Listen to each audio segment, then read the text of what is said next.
beter.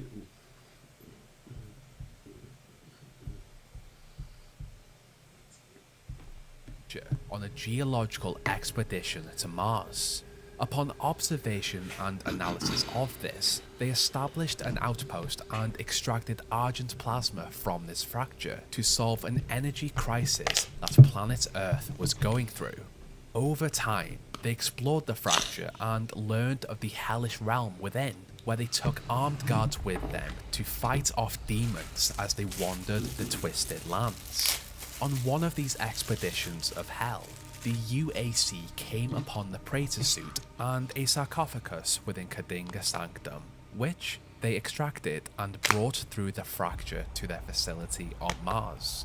In their exploration of this land, the personnel of the UAC came upon tablets and writings of a slayer that had made his mark on the land.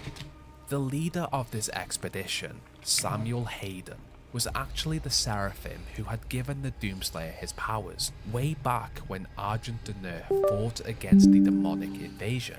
But following his actions during that time, he had lost his reputation and transferred his mind into a human body to hide away on Earth. Hayden appeared to want to help Earth's energy crisis and did his best to lead the UAC in their endeavours. But he suspected his protege, Olivia Pierce, of having ulterior motives. He knew of the manipulative nature of the demons of hell, and it seemed that Olivia was falling for them. So, he took the sarcophagus of the Doomslayer and hid it away from her so that he could wake him up if he was ever needed again. Later, in 2149, the Doomslayer awoke. To his confusion, he looked at the sarcophagus he had been trapped in, and it appeared he was not in hell anymore. This was a human structure, but one thing had not changed. He was surrounded by demons. As the Doomslayer explored his surroundings, he put on his Praetor suit and discovered that he was on Mars in the UAC facility, and that a UAC researcher, Olivia Pierce, had made a pact with a Dark Lord of Hell. In doing so, she had unleashed a demonic invasion. On his journey to understand what had actually happened here, he was introduced to Samuel Hayden, who kept his real identity a secret. And from here, Hayden guided the Doomslayer through the facility and updated him on the situation with the help of an artificial construct called Vega. Following Hayden's orders, the Doomslayer did what he did best, ripped and tore apart the demonic entities he came across. While it is unknown what the Doomslayer's intentions were, he complied with Hayden's orders and stopped Olivia Pierce from opening a hell portal, and after travelling across Mars and Hell, he was asked by Hayden to locate the well, the source of power for this demonic invasion, to which the Doomslayer secured a Helix Stone, and from it, the location of the well. If he could destroy this, then the invasion would be over. Eventually, the Doomslayer made it to the well and discovered the trapped wraiths that powered it. These creatures had once been worshipped by the Argenta, but when the Maker species had come along, they were later enslaved in secret and their power used to create Argent energy. Using a crucible he had acquired on his path, he absorbed the energy from their bodies where the well shut down, and he prepared to meet Olivia Pierce. In his preparation, he was greeted by the spirits of the Sentinels that had died in this place, his brothers that he had fought alongside a long time ago. When the Doomslayer finally came face to face with Olivia Pierce, he watched as she was betrayed by the Dark Lords and transformed into a spider mastermind, in which the Doomslayer had no trouble in taking down. With the facility now mostly free had a from BFG. demonic activity and the well shut down, Hayden pulled the Doomslayer back to Mars. During this whole situation, Hayden had merely used this force of rage for his own use. He needed the Doomslayer for his combat ability to stop Olivia and to absorb the power from the trapped wraiths into the Crucible. So, when the Doomslayer arrived back on Mars, he kept him restrained as he took the Crucible from him. Samuel Hayden wanted humanity to survive, so he needed this energy to continue the production of Argent energy to fix their energy problem. He knew that the Doomslayer would be against the use of any form of hellish energy, and so, with his use of him depleted, he sent the Doomslayer away to a place where he could not interfere with his plans, but also where he would be safe from any that sought to harm him, stored in an unknown location in a state of stasis until his services were required again. From his prison, the Doomslayer was freed once again, but this time, the Martian UAC facility had not been invaded. It was planet Earth, a familiar situation to what he had encountered before.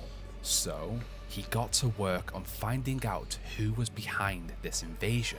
He did not know how much time had passed, but at this point, it did not matter. On his journey, working with the AI system Vega, he discovered that the masterminds behind this were the Argenta priests that had tricked him and the Night Sentinels many years before. The Doomslayer always remembered, and the demons, Argenta priests, now going by the name of Hell Priests, and the Khan Maker were still on his list for revenge. During his adventure, he managed to acquire the control of the I'm playing this part, so I'm not going to watch this. I'm going to go to something else.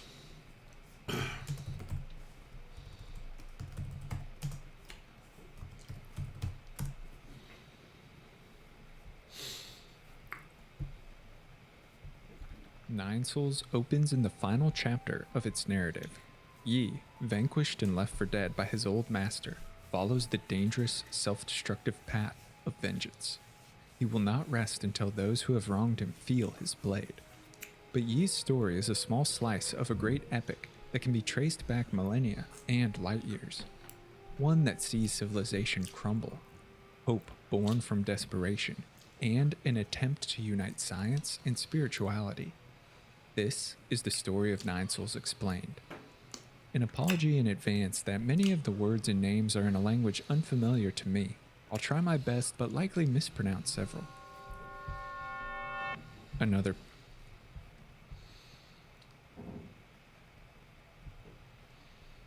Yeah, I'm gonna go back to his.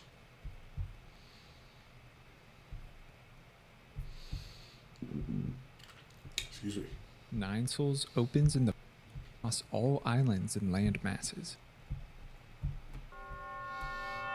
Another planet, another time. Penglai is an alien world, home to a mystical plant known as the primordial roots. None know its origin, few understand its power, but it was the first life form to emerge on the planet. An ancient cave painting relates that it feeds on light and reaches across all islands and land masses. On Penglai, civilizations arose wherever the tree thrived. The greatest of these are the Solarians, a race of sentient cat-like folk who dominated the planet. Since prehistoric times, Solarians have been inseparable from the roots. It provides shelter for sleeping and fruit for warmth. Ancient Solarians worshipped the brilliant star above them as Sol, the father, and Fusang Roots as the mother. This symbiotic and mutualistic relationship between Root and Solarian foreshadows future doom, but it is yet many thousands of years away. For now, the Solarians cultivate the primordial roots, revere it, and expand their civilization to encompass Penglai. Shortly, 9 kingdoms rise backed by Fusang's mystical power, and an era of development reigns. Prominent clans secure hegemony within the kingdoms, such as the Feng clan of Shang Kingdom, the nobility of the Kingdom of Jia, and the relative paupers of Clan Jie, whose kingdom was often ridiculed by other Solarians. In the beginning, The Jia kingdom ruled over a desolate wasteland, and it had little industry besides mining. New breakthroughs in artificial fabrication, 3D printing, biological transmutation, and azure sand not only catapulted Solarian development, it lashed them to strategic resources. Mines of Jin and azure sand were uncovered beneath the Jia kingdom's deserts. The demand for such precious reservoirs secured wealth the Jia had only dreamed of. Much of their revenue was invested in martial endeavors, and the Jia kingdom, whose leaders had always shown aggressive tendencies, now had the means to realize their ambition. It soon became the greatest military force out of the 9 kingdoms.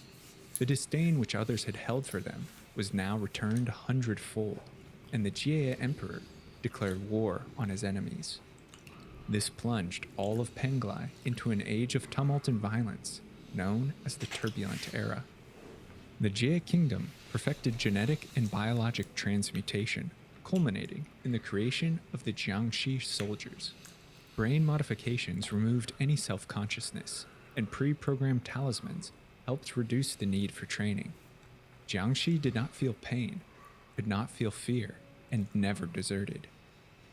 These androids delivered countless victories to the Jia kingdom, as many foes were unable to resist such weapons. Initially transmuted from corpses, slaves, and organic waste, as the Turbulent Era's war waged, the Jia kingdom conscripted many civilians into their Jiangxi soldier program, sparking popular outrage. The bloody unpredictability of this age generated a philosophical and religious counter-movement that soon gained traction across all 9 kingdoms. Discontented Solarians found spiritual peace amidst physical war in the Tao. This religion centered itself on reverence towards the mystical Fusang and belief that the primordial roots were deeply connected to the greater universe. Disciples of Taoism saw the destruction unleashed by ambition and sought an end to the Turbulent Era by restoring harmony with nature. Taoists were few in number, but quickly proliferated and played significant roles in future eras. The Jia kingdom, under Emperor Jia Tong, continued its military conquests and developed advanced technology that could better harness the primordial root's power. They created the first large-scale rhizomatic columns to meet the power demands of their military. Rhizomatic energy is generated when the primordial roots absorb light. Methods for extracting and storing this energy were built across Penglai by various kingdoms. Jia Tong initiates a directive to build the most advanced and powerful weapon ever created, with which he intends to unify all of Penglai under his iron rule. Jia Tong lured brilliant minds under false pretenses to collaborate on the Haoshan Sphere, a massive satellite powered by countless rhizomatic columns and equipped with 3 rhizomatic cannons capable of destroying any nation on Penglai. He is a dynasty warrior. Jia Kingdom dominance is finally challenged when a revolutionary leader with genius intellect named Lear rouses others to his cause. Lear penned a treatise on the 3 great laws, and top scholars from all over Penglai, enamored by his abilities and ideals, clamored to him, forming an international scientific alliance. Lear and his 2 most successful pupils, later known as the 3 Great Sages, found the Fangxi Guild in direct opposition to Jia Tong. The Fangxi were a group of scientists, pacifists, and idealists who sought to end the Turbulent Era strife and reassert peace. They opened embassies, shared technologies, spread ideals and influence across all 9 kingdoms. As Jia Tong welded the Haoshan Sphere in the sky, Lear and the Fangxi planned for world unification through the 9 Kingdom Alliance. Only through combined effort could Emperor Jia Tong be deposed and significant bloodshed avoided. When the Alliance drafted a peace treaty, the Fangxi Guild countered Jia Kingdom advances to a point where deadly stalemate settled in. Fear of the Haoshan Sphere's completion pushed Fangxi scientists to develop their own explosive deterrent, which they perfected in the rhizomatic bomb, a tiny bomb capable of razing an entire island. It is said to have been the final straw that broke the Jia Kingdom. it is remembered as the bringer of peace and an eternal stain on the Fangxi Guild. One detonation and the sacrifice of thousands of souls is all it takes for the Jia Kingdom to sue for peace. The turbulent era ends with all Solarians They made a united nuke. through the Nine Kingdoms Alliance, They made a led by the nuke. brilliance of Come Lear on now. and the Fangxi Guild. Following decades of constant war, the Dawn era brings with it the Millennium of Inquiry. Restored harmony allowed Penglai's brightest minds to focus once more on projects to improve Solarian life. The technological boom coincided with an age of discovery where the universe was questioned and its fundamental principles understood. The greatest example of this was the derelict Haoshan sphere, transformed from a weapon of war into a tool of understanding, as long-range telescopes and equipment to study the vastness of space adorned its hull. The Fangxi Guild focused on rhizomatic research and developed schools across Penglai, but took as their great campus the island of Kunlun. This acted as the beacon of science and knowledge for the next several centuries. Solarian civilization developed into a technocracy ruled by the Fangxi and their trained technicians. Advancements in artifice coincided with biologic experimentation and genetic mutation. Genetically modified crops dominated Solarian agriculture and provided sustenance for all. The Millennium of Inquiry ends with a planet free from strife, where invention has banished want and logic guides life. Where some see the pinnacle of existence, others see a race that has grown soft. Technology has bred complacency, greed, excess. In pursuit of artificial pleasure, Solarians have spurned nature and expanded beyond their place in the universe.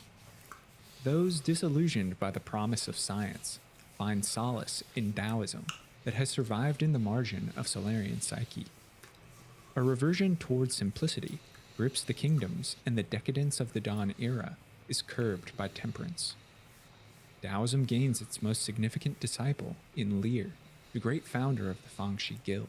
His conversion to Taoism opens Lear to the reality that technology didn't make Solarians stronger, but rather made their spirits susceptible to suffering. The drive to always seek more leads to ultimate dissatisfaction. Most heartbreaking is that Lear's own guild is largely responsible for Solarian spiritual destitution. In a sweeping declaration, Lear orders the consolidation of all Fangxi Guild technology on their island of Kunlun. He then dissolves the guild entirely, closes their schools, and shuts Kunlun off from the rest of Penglai. Fangxi secrets and wisdom fade into myth over the following centuries as Taoism supplants it within Solarian culture. This begins the period known as the Origin Era. Leaders of the Origin Era seek to excise the opulence instilled from the Dawn Era. Transmutation, rhizomatic energy, technologies that dominated the Dawn Era lose popularity and fall almost entirely into disuse. At the dawn of the Origin Era, natural farming gained traction and genetically modified foods were shunned due to the influence of Taoism. As years pass, legend transforms Lear and his two Fangxi co-founders into the three great sages of Taoism. After centuries of dust cover the empty chambers of Kunlun Island, the old guild bastion is discovered by Taoist wanderers who open its gates to pilgrims.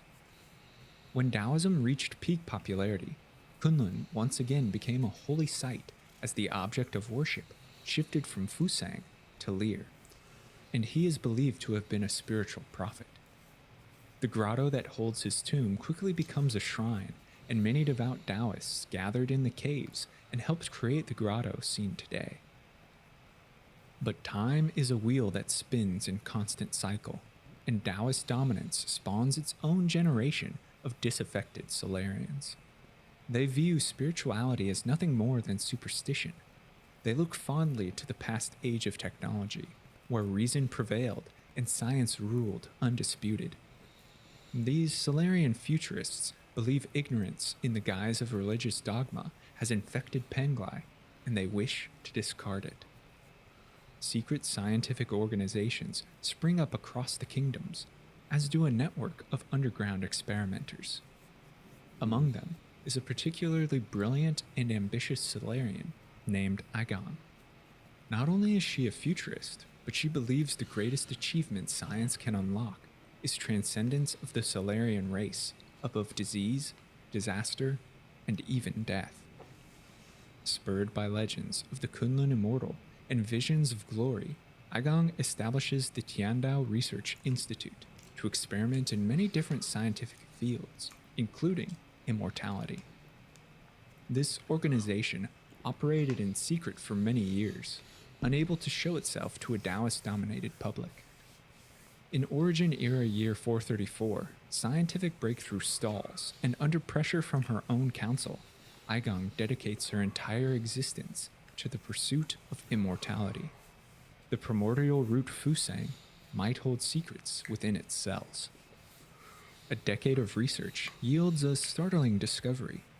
Fusang and the Solarians are inextricably linked, and genetic material from the primordial roots is found within the Solarian genome. This is dubbed the Qianhao gene, and an elated Aigong sees this as a gateway to eternal life. But in her genetic experiments and transmutation, a mistake in gene splicing creates a viral package, deadly and contagious. Test subjects immediately reject it, but their bodies are unable to resist, as the vector literally transforms their cellular makeup. The Qianhao virus leaves an iridescent and fruiting plant where the victim fell. Its spores continue its proliferation.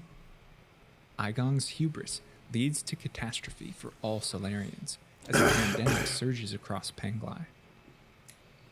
4 years after Qianhao was initially released, and the 9 kingdoms are gripped by fear as millions perish. Both Taoists and futurists engage this reality in their own way. The former sees Qianhao as a relentless and natural part of the universe that must be accepted. The latter strives through reason to develop a solution. A young Solarian, raised in the Taoist land of Jia, rebels against his family's beliefs and seeks the certainty offered by logic. His name is Yi, and he works tirelessly to advance technology in azure sand and rhizomatic energy. He condescends the Taoists as superstitious, unintelligent, and weak, prefers logic in action, and Yi's endeavors earn him recognition by the Tiandao Institute, which has manipulated the fear of the virus to not only reveal itself publicly, but secure immense support. The island of Kunlun, where scientist Lier first founded the Fangxi Guild, is transformed into New Kunlun and established as the Tiandao Research Center. Science is espoused to be the only hope for Tianhao's cure. Little do Solarians know that science created the virus. Yi earns top marks in his schooling and conducts experiments at home with his doting sister Hank, who remains a Tao purist and cherishes each moment she spends with her beloved brother. One day, an experiment with the mystic nymph technology ends in disaster as malfunctions in the rhizomatic storage explode in a torrent of energy that tears Yi's body apart. His organs fail, his life force ebbs, and Hang weeps. But for reasons unknown, the mystical Fusang wraps itself around Yi, and the primordial roots remarkably regenerate him. Brought from the brink of death, Yi now shares a deep connection with Fusang. Word of events are brought to Aigong, as is the young Solarian. Yi promises a potential breakthrough in her search for a cure to her mistake. His regenerative abilities run in line with the immortality she seeks, and Aigong takes the impressionable youth under her wing as a pupil, hoping to keep an eye on him and use him for future experiments. Several years pass, and though a cure for Tianhao is still a distant dream, Aigong makes a profound discovery.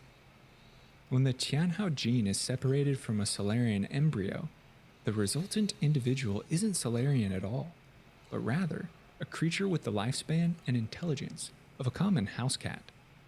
The primordial roots, as ancient Solarians believed, are essential for civilization to thrive, Without Fusang in their genome, Solarians lose their self-awareness and higher understanding, but with it, they succumb to horrible death as the Tianhao virus takes hold. Aigang faces an impossible choice. The only answer lies in a cure, but she is running out of time. Aigang assembles a council of 10 Solarians across Penglai's kingdoms to assist in her research and delay as long as possible. Her pupil Yi drafts a genius endeavor that will grant them the time necessary to save the Solarian race. He calls it the Eternal Cauldron Project, and its success is underpinned by 3 important breakthroughs. The first is the perfection of the Soulscape and Vital Sanctum hibernation pod, invented by the Soul Lady Ethereal. The Vital Sanctums can preserve Solarians in cryosleep for hundreds, if not thousands of years. While in stasis, the Soulscape allows each to live out dreams of peace, harmony, and adventure. To preserve such an interconnected apparatus requires the development of a massive biologic computational system, far beyond what Penglai can currently support. The second breakthrough is discovery by the Haoshan sphere of the pale blue planet within Penglai's celestial neighborhood that supports a highly intelligent race known as ape men. The Solarians plan to harvest ape men brain matter and use it to fuel their vital sanctums. The third breakthrough is development of a massive rhizomatic power reserve connected to a large section of the primordial roots that will allow the island of New Kunlun to break itself free from Penglai and warp to the pale blue planet. Yi's Eternal Cauldron project is ambitious and requires much groundwork, but in his own words, it will allow for the Solarian spiritual immortality, as they can survive hundreds of generations while simulations are run for a Tianhao cure. To orchestrate this endeavor, each soul is given a seal and is responsible for oversight of a specific region of New Kunlun. Huafu, a brilliant engineer and old friend of Yi, is the soul of loyalty. He maintains the Radiant Pagoda where the island's engines and power supply are stored. Gaomang is the soul of equality and administers the greenhouse, water, and oxygen synthesis plants. Through her, all of New Kunlun is fed. The old Yanlao, soul of legacy, preserves Solarian history through storage of artifacts and baubles within the Great Warehouse. Jie Quan, last heir of the ancient Jie Kingdom, is the soul of discipline and oversees both the transmutation facility where guards are made and the armory. Lady Ethereal, the soul of benevolence, oversees the soulscape within the cortex and ensures vital sanctums run smoothly. Ji, the soul of insight, who has powerful prognostication, resides within the old grotto, where he pursues enlightenment. Twins Fushi and Nua of the Feng clan are the souls of integrity and selflessness. They are responsible for financing the endeavor and ensuring Solarians are comforted on New Kunlun within the Empyrean district when not in their vital sanctums. Yi, as the mind behind the project, is the soul of innovation and establishes a base within the Four Seasons Pavilion, while the council's leader, Aigang, is the soul of knowledge. Her wisdom, the council's guiding light. In Origin Era Year 468, on the eve of New Kunlun's launch, Aigang has the soul Ji brought to her research labs, where it's discovered his cells are possessed of an immortality that prevents his aging and preserves his genetic material. Unlike Yi, who not only relies on the primordial roots, but also lacks agelessness, Ji represents a new avenue for Tianhao's cure. Aigang immediately synthesizes a serum from Ji's blood and will use it for future experiments. The Origin Era comes to a close with the launch of New Kunlun and ushers in the Foundation Era. Millions of survivors scramble from across Penglai and seek passage aboard New Kunlun, but the Eternal Cauldron can support only 100,000, and those who've not secured a spot will be left to their own devices as the deadly virus destroys civilization. Yi, who turned his back on his parents in pursuit of science, is unable to visit Heng one last time before New Kunlun unmoors and launches into space. His sister is consigned to death. The Solarians emerge through warp in orbit around the pale blue planet and abduct many ape men. On board, a livestock pen simulates artificial reality, and the ape men are raised within the Peach Blossom Village. Unaware that they're harvested for brain matter and food, the ape men develop a religion that reveres the souls as deities. New Kunlun next stations itself near the sun and unfurls its primordial roots. They absorb solar energy to replenish warp drives, but it's a process that will take 500 years to complete. The island's leaching of vital energy plunges the pale blue planet in an age of snow and darkness. The Eternal Cauldron project is live, successful, and promises time for a cure. But all of that is cast into uncertainty when Yi uncovers a terrible secret.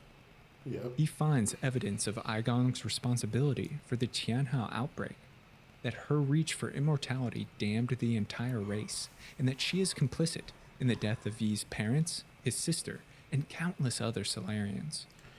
He confronts her within the council hall, but lacks the backing of any other soul, who have either been extorted or manipulated into serving Aigong. Words aren't enough for this heinous action. Master and pupil cross swords. Yi's skill proves inadequate, and Aigong delivers a mortal blow. But unlike others, Yi still has the power of Fusang within him, and the boon of the primordial roots. The roots on board wrap their tendrils around Yi's crippled form, and here he convalesces for nearly 500 years. Meanwhile, Aigong continues work on a cure and develops a prototype serum for Tianhao. She gathers Solarians from their vital sanctums and drags them to her research center, either willingly or unwillingly. Initially, results are promising. The injections seem to suppress the virus, but an unforeseen and terrible consequence rears. Several test subjects develop grotesque mutations. Bizarre growths form, and they succumb to madness. Further refinement and experimentation yields results no better. By year 125, it's discovered that mutants can infect and devour Fusang, incorporating the roots to achieve a level of immortality for which Aigong had always wished. But they are aggressive and hardly represent Solarians anymore. In year 351, Aigong's serum has a 90% failure rate. The 10% that don't die to Tianhao become mutants. They have an observable hive mind mentality, and they can coordinate their actions to conserve energy. Self-doubt festers within Aigong. Has she truly failed? But her faith in science remains unshakable. Aigong sees Tianhao as a trial, a gift to the Solarians that brings forth the next step in their evolution. The mutants are the first of a species that transcends Solarian, that is immortal and can spread its influence across the cosmos. Here she believes her actions are vindicated and she's secured salvation. No. And this is where the events of the present unfold. Yi is roused from his centuries-long recovery by the melody played by an ape-man child at the outskirts of Peach Blossom Village. Vengeance is all that remains in his heart, alongside contempt for the master that betrayed him. But Yi's body needs time to strengthen. For 2 years, he hides from Aigong within the ape-men livestock pen and forms an unlikely relationship with Xuanshuan, the orphan child who woke him. Yi sees parts of Hang within Xuanshuan, and the boy's innocent curiosity sets him apart from other ape-men. When the child is chosen as one of many in a ceremony in which ape-men brains are harvested and their bodies used for food, Yi intervenes on the boy's behalf. He spares Xuanshuan's life and initiates his strike against Aigong and the council. Yi's emotions prevent him from seeing clearly, and he has no tangible plan outside of retribution. He intends to end Aigong's manipulation and halt the Eternal Cauldron project he built by gathering the soul seals held by council members, either willingly or by force. Blood in, blood out. First, however, he establishes a safe base of operation within There's the only Four G's in Seasons this Pavilion, house. where his own vital sanctum rests, as well as his AI abacus. From here, Yi walks a lonely and painful path that sees him confront each of his old colleagues. Huafu, Yi's only friend on the Council of Souls, quickly switches sides upon learning Yi still lives and assists him in constructing new equipment. Yi's journey is one of spiritual transformation and enlightenment. He begins as a scientist entrenched firmly in its notions of correct or incorrect, right or wrong, and the primacy of reason. In his mind, there's no ambiguity and no room for superstition unsupported by fact. In his heart, there's hatred and an icy disregard for all else. But as he journeys through New Kunlun, makes new discoveries, and shares words with the other souls, Yi softens. After killing or maiming them, he gains access to the soul's vital sanctums, which allows him to walk through their memories. Here, a different picture comes into focus. Each of these individuals is more nuanced. None are pure evil.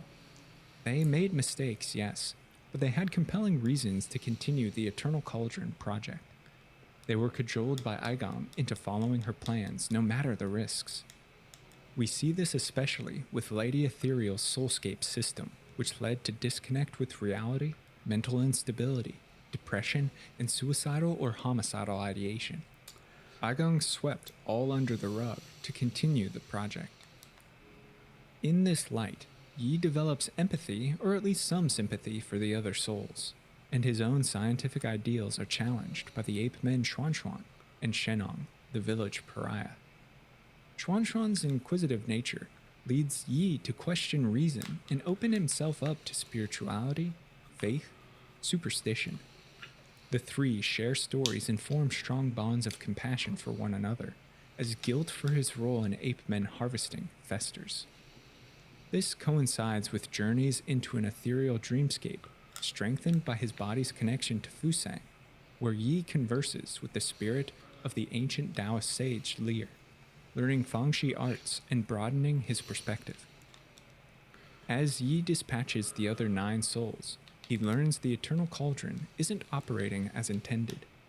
The AI systems he helped develop to automate much of New Kunlun's maintenance have been turned off or fallen into disrepair. Facilities are patrolled by tireless transmuted guards, halls glow eerily, and much is silent.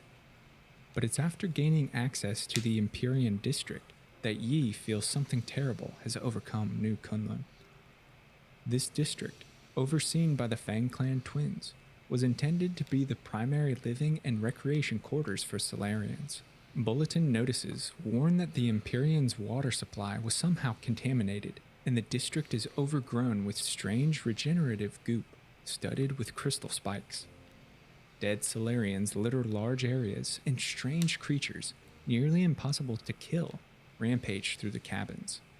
After reaching the depths of the Tiandao research chamber, Yi learns that this is the fate of the Solarians and the culmination of Aigong's research on a serum cure for the Tianhao virus. While Yi recovered, his mentor spent centuries perfecting the serum. At first, she intended to cure Tianhao, but revelation opened Aigong's mind to the belief the virus was a gift from the universe, a crucible meant to test the Solarians and initiate their evolution. The mutants represent a new, immortal species, the ultimate object of her desires. Yi challenges But his they're master mindless. within her soulscape, a trap They're that a Aigong fungus. exploits to rip from him the soul seals he collected. Without the seals, Yi can't activate the Council's mainframe and direct the New Kunlun vessel, nor can he override any of the Eternal Cauldron's functions. He has no choice but to chase after Aigong and confront her at the top of Daybreak Tower, where she intends to infect the primordial roots with Tianhao virus and evolve all remaining Solarians in hibernation. 2 possible endings to Yi's tale present themselves and depend entirely on his actions taken throughout the main questline. If Yi is unwavering in his vengeance, if he stands firmly planted in Solarian scientific primacy and refuses to explore the moral ambiguity of life, Yi remains beholden to the dogma that colors his view.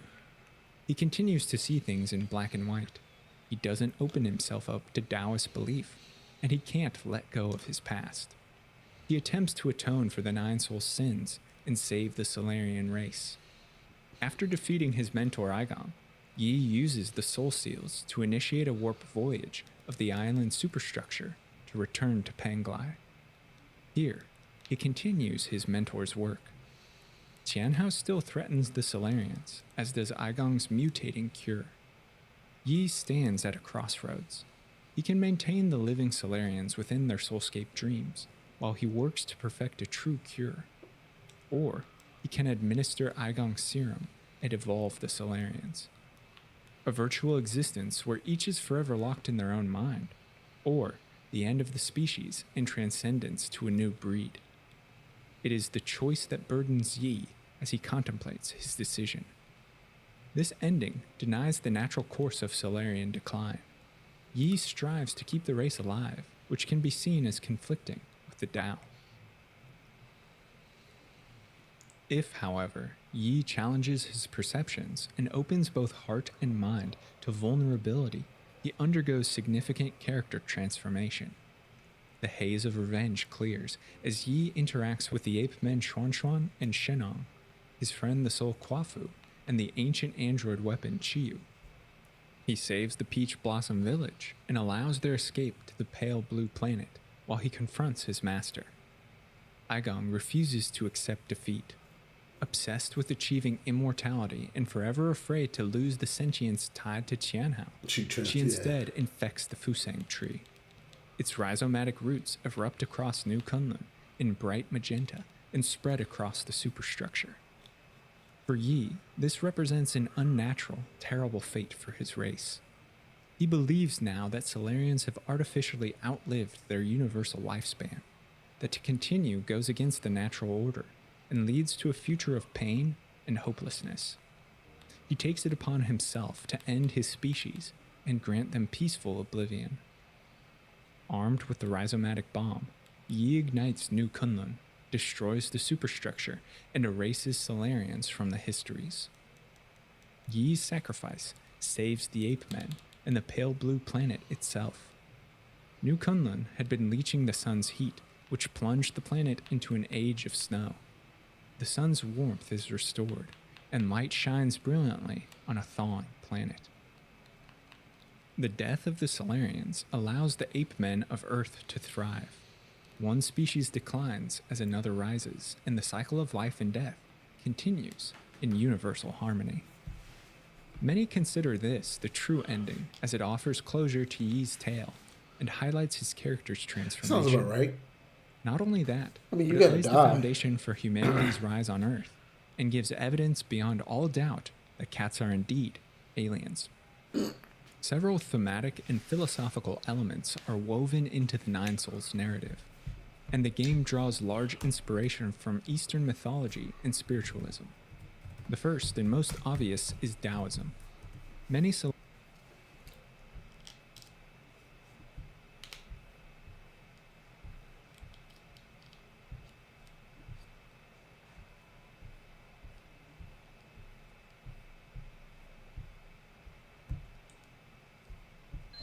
Resident Evil I don't know why it says I watched this video. I did not watch this video. 4.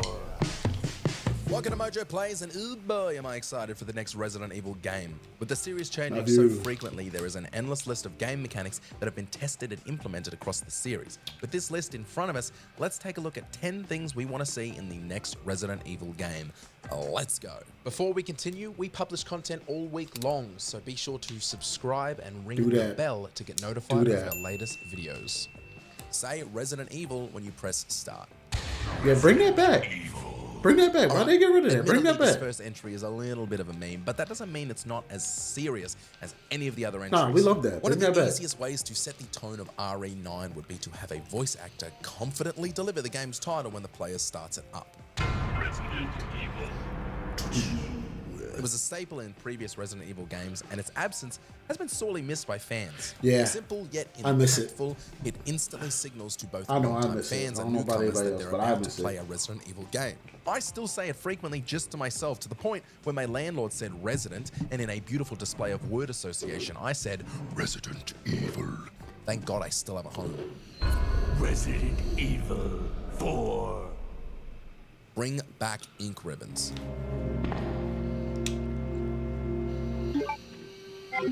Ink ribbons were a key feature in the earlier Resident Evil games. I don't know about this one. I don't know about this one. Choosing when you had a dire moment to save was not fun. And you have to make safe rooms again. Required to save your progress at a typewriter. Safe Village rooms gave were players almost impossible to unlimited get save to. opportunities. RE4 did the same, Especially but with having that infinite Mr. X saves with no restrictions. chasing lessens the crap need out of for you. caution. Introducing a Oh, limited good. save item would be a welcome addition, especially if it took up valuable inventory space. Adding an extra layer He just wants to go. He wants to just turn the game back into a Souls-like. of challenge. One of the hardest challenges I ever completed was Madhouse difficulty in Resident Evil 7, and although it was incredibly tough, it did remind me how fun the ink ribbon pressure can actually be. Ooh. Horror focused, action supported.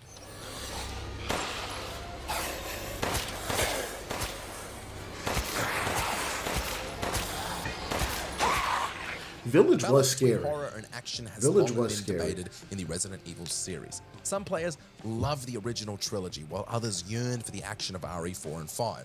Village maintained a middle ground, But I love kicking zombies in the mouth. I love kicking zombies in the mouth. I love it.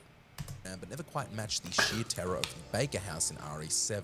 RE9 Kicking would zombies benefit in the from mouth is the firmly establishing itself as a funnest horror thing to game do. first, with action as a supporting element. The balance of horror to action has never truly been found consistently in any entry, with RE4 getting arguably the closest. Village proved it could deliver true fear with the chilling House Beneviento sequence, and more carefully crafted moments like this would be a welcome addition. Just as Elden Ring redefined open world design, RE9 has the potential to set a new standard for modern survival horror. Let's see some locking guns, let's see some jump scare attacks. We can do this, you guys. Man hands on my daughters, and now you even try to steal my property. How dare! An intimate open world. Nah. We don't need an open world. No. Keep it linear. Keep it linear.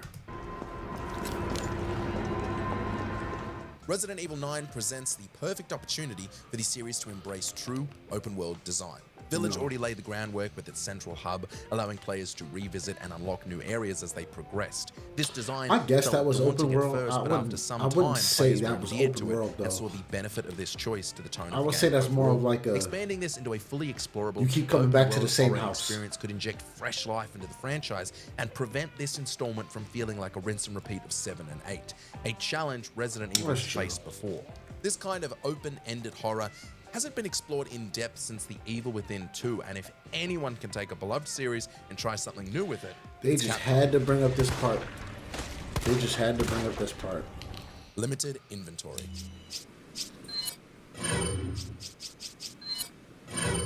Yeah, When it comes to bring it inventory back. management, RE9 would benefit from moving away from the RE4 style briefcase system and moving back towards the even more limited inventory systems of Resident Evil 1, 2, and 3.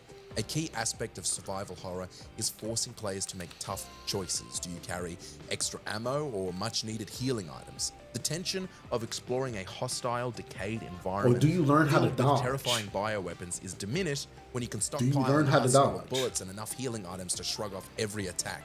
A more restrictive inventory system would heighten the survival aspect and make every resource feel valuable. Keeping key items in their own sections would alleviate some of the more frustrating elements of this style while still forcing players to and ah over their amenities. And Yeah, by until, amenities, I mean until people make a guns and bullets. randomizer and fuck the whole game up. Because that's what everybody likes to do now, randomize the damn game. Better narrative connection. We just entered Chinese airspace. Ooh, Good. Lord have Resident mercy. Evil has perfected the art of making each game feel like a standalone horror experience, while still connecting to a larger narrative. However, RE9 could benefit from a more refined approach to these connections. Instead of cramming major lore revelations into late-game exposition dumps, the mystery and overarching plot should be integrated seamlessly throughout the experience. What the fuck The happened to him? laziness of expo dumps, whilst also feeding info through notes and pages has become the backbone of modern gaming. But there are more clever ways to feed info to players fuck happened to whilst him? not ostracizing first-time series players. By integrating its narrative threads more organically, RE9 could deliver a What more happened to him? cohesive and engaging story. What happened to him? How are they gonna rewrite Resident Evil 6? How are they gonna rewrite that? Or like an ex-girlfriend. Guy doesn't know when to quit. Third and first person blend. Nah, keep it third person. Look. The last two Resident Evil games shifted away from the series' traditional can't wait for first-person this. perspective in favor of I can't wait for that 5 remake. We going back to punching people, bro. Like, first-person gameplay. While that approach has its strengths, if the rumors We gonna are be true punching that the Leon shit out of Kennedy and people. Jill Valentine are returning as protagonists, it would make sense for RE9 to return to third person. We are going to be especially showcase punching their the updated hell out of character people models in after Resident Evil RE3 5. and 4. That said, Capcom could benefit from incorporating Make occasional Zero- first-person segments. make Zero and Code Veronica like 4. Let's just beat the crap out of them. Much like the Ada section in RE2 or Carlos's moment in RE3. These sequences could heighten the tension and break up the pacing, ensuring the game doesn't feel like a straightforward action shooter. Mix and match.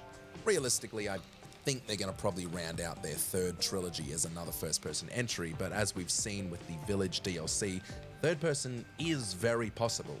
It Honestly, works. I don't know, I'm drowning in speculation. If they see me, I'm toast. Everybody is. There's gotta be something I can do. Fan favorite characters.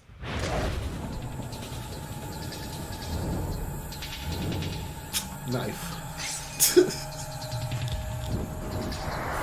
Forget all that fancy stuff. BSAA has played a major role in the Resident Evil series, and while we already know that key figures like Chris Redfield and Jill Valentine are part of the organization, this would be a great opportunity to bring back other familiar faces. If Jill returns, it makes sense for Carlos to come back as well. Ada Wong was originally planned to appear in RE Village, but We still don't know what happened to Billy. Or Jake. We still don't know what happened to Billy or Jake. never made the cut. If Leon is back in RE9, it's almost guaranteed that Ada won't be far behind. And then there's Wesker. Yes, he was supposedly killed in a volcano at the end of RE5, but let's be real, can a volcano If they bring Wesker back, it's going to be a very serious issue for a lot of you. really keep him down? His return would be a game-changing reveal, especially considering the cloning facility. I mean, yeah, they literally said, yeah, he literally said it. They've cloned a lot of people. So there's no tell if there's a Joe clone, and we just haven't seen her yet. That he's seen before his final fight in RE5. The opportunity for fan service is unreal in this entry. Yeah. The third entry of the third trilogy for one of the greatest series of all time. Let's redeem Resident Evil 6. Barry's such a fool. He'll be under the control of Umbrella forever. How come both Umbrella and you can intimidate him by taking his family as hostages? Umbrella? Well, I intimidated him, but it had nothing to do with Umbrella. I just used him for my personal purposes. More puzzles, harder puzzles. Yes. Harder puzzles will be much better. Resident Just Evil no has music always puzzles. embraced puzzle solving, but No RE9 music could puzzles. benefit from ramping things No up because music the puzzles puzzles. have gotten a little No bit music basic. puzzles. Do Bringing not bring more back intricate, music puzzles. thought-provoking Music puzzles are too would damn add hard. depth to the gameplay. But why stop there? Introducing high-stakes, time-sensitive puzzles where failure means a gruesome end. Now that's what I'm talking about. Imagine being forced to think fast or risk getting crushed, impaled, or trapped. This kind of pressure would make puzzle solving feel just as intense as AKA combat, Resident keeping Evil players 1. on edge at all times. I know it's stupid to have the Silent Hill-like puzzles of the original RE series, combining items into weird creations to complete strange tasks, but it's undeniably fun. And frustrating, but mostly fun. Happy birthday! 2 scenarios. Leon! I'm okay. Head to He the wants 2 station. I'll scenarios meet you back? there. Okay. If the rumors are true and RE9 features Jill and Leon as the main characters, it would be the perfect opportunity to bring back dual scenarios. Older titles like Resident Evil, Jill and Chris, and Resident Evil 2, Leon and Claire encouraged multiple playthroughs by offering distinct campaigns with unique differences. The RE2 remake kept this concept alive, giving players variations between scenarios and rewarding those who played both characters, and who played both in both A scenario and B scenario. It created a genuinely fun replayability experience. A similar approach in RE9 could turn a 5 to 6 hour experience into a 10 to 12 hour one. By keeping core story beats consistent but introducing character-specific twists, Capcom could deliver a more dynamic and engaging survival horror experience. Or just add co-op. Actually, yeah, just add co-op. Did you enjoy this video? Check out. We ain't never getting co-op ever again. How are they gonna make Sheva Alomar smart? Cause they gotta make her smart. She was stupid when Resident Evil 5 first came out. Like she was like really dumb. Like she was like frighteningly dumb as a bot. I was like, ooh. I mean, I guess she'll be smarter because of AI.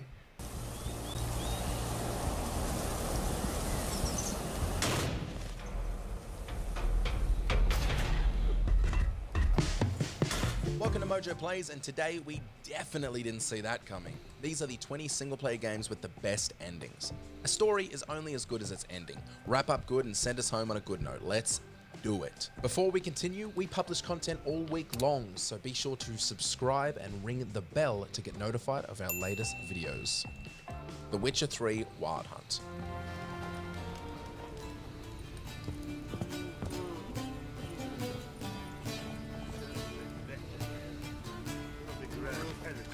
The Witcher 3 offers around 36 possible endings in its base version, many of which depend on the fate of various characters you encounter. Ultimately though, the ending you get is determined by what happens to Ciri. Depending on your choices, she can live and become a Witcher, tragically die, or even ascend to become Empress. It's a tough decision, but the Witcher ending is without a doubt the best. The idea of Ciri and Geralt traveling the world together as witches feels like the natural and satisfying payoff for making the right decisions throughout the game. It's yours. A witch's silver sword. Like it? It's beautiful. May I? Not here. You'll have ample opportunity soon enough, Witcher. Final Fantasy VII. Oh, this goofy ass ending.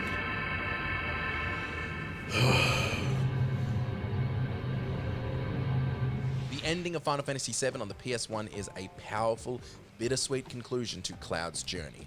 After defeating Sephiroth, Cloud and his allies managed to stop Meteor with the help of the planet's consciousness. However, in a surprising twist, Aerith, who sacrificed herself earlier, appears in spirit, signaling her continuing influence. The final scene shows a peaceful green landscape, implying that life will go on. It's the perfect wrap-up to a story that felt even bigger than the characters we'd come to love. The fate of the characters doesn't really matter, because we actually ended up feeling like saving the world was the most important thing to do.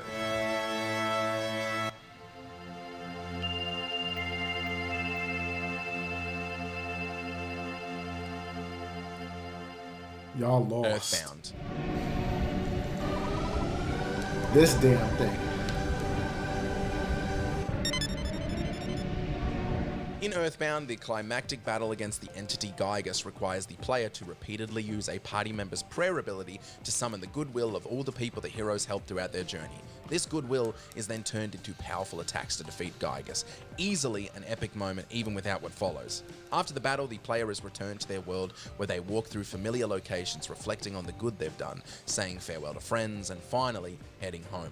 While this may seem simple, there's a unique magic in Earthbound allowing players to experience what many games would rush through in a cutscene. The real emotional depth lies in walking your party members home. It's a wholesome yet bittersweet farewell. It's one of the warmest feeling endings of all time.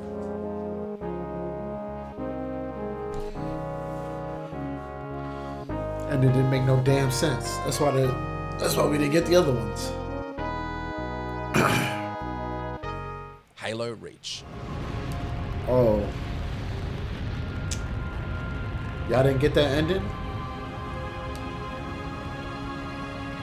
This was Bungie's grand farewell before leaving Microsoft to create the Destiny series, and they certainly made sure to exit the Halo franchise with a memorable impact. Multiplayer was fantastic, the Forge mode was groundbreaking, and the single-player campaign gave us one of the best endings of all time. Throughout the game, you watch Reach for the stars, fall, each sacrificing themselves so you can complete the mission. If that's not enough to move you, the final mission has you trying to survive as long as possible before being overwhelmed, ultimately joining your fallen allies in a poignant, tear-jerking conclusion. Great endings aren't always happy resolutions, but they always feel right.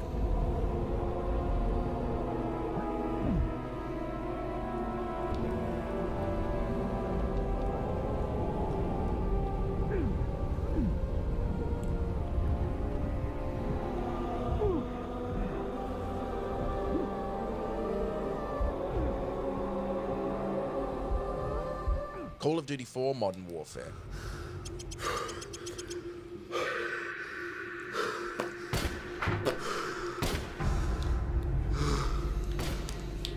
This was the Call of Duty game that set the standard not just for the series, but for FPS in general. When it was released, fans went wild, and for good reason.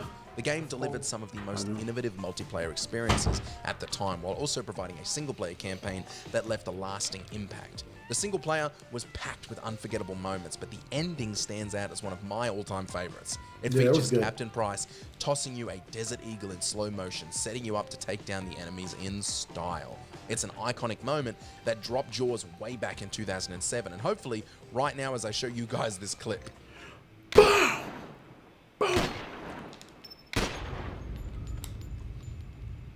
Grand Theft Auto 5. Huh? Me?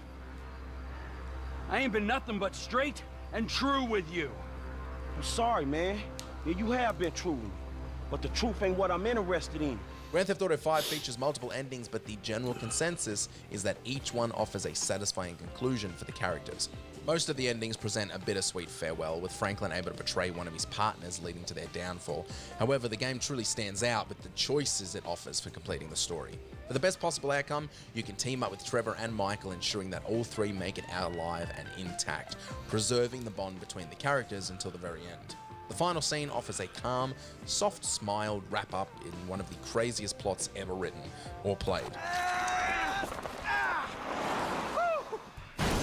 If you don't know, the true ending to GTA 5 is that you kill Trevor.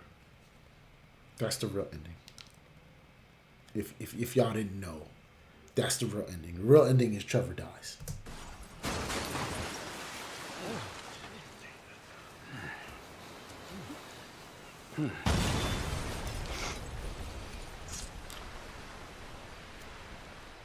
So now what? The Legend of Zelda: Ocarina of Time. Dumbass ending.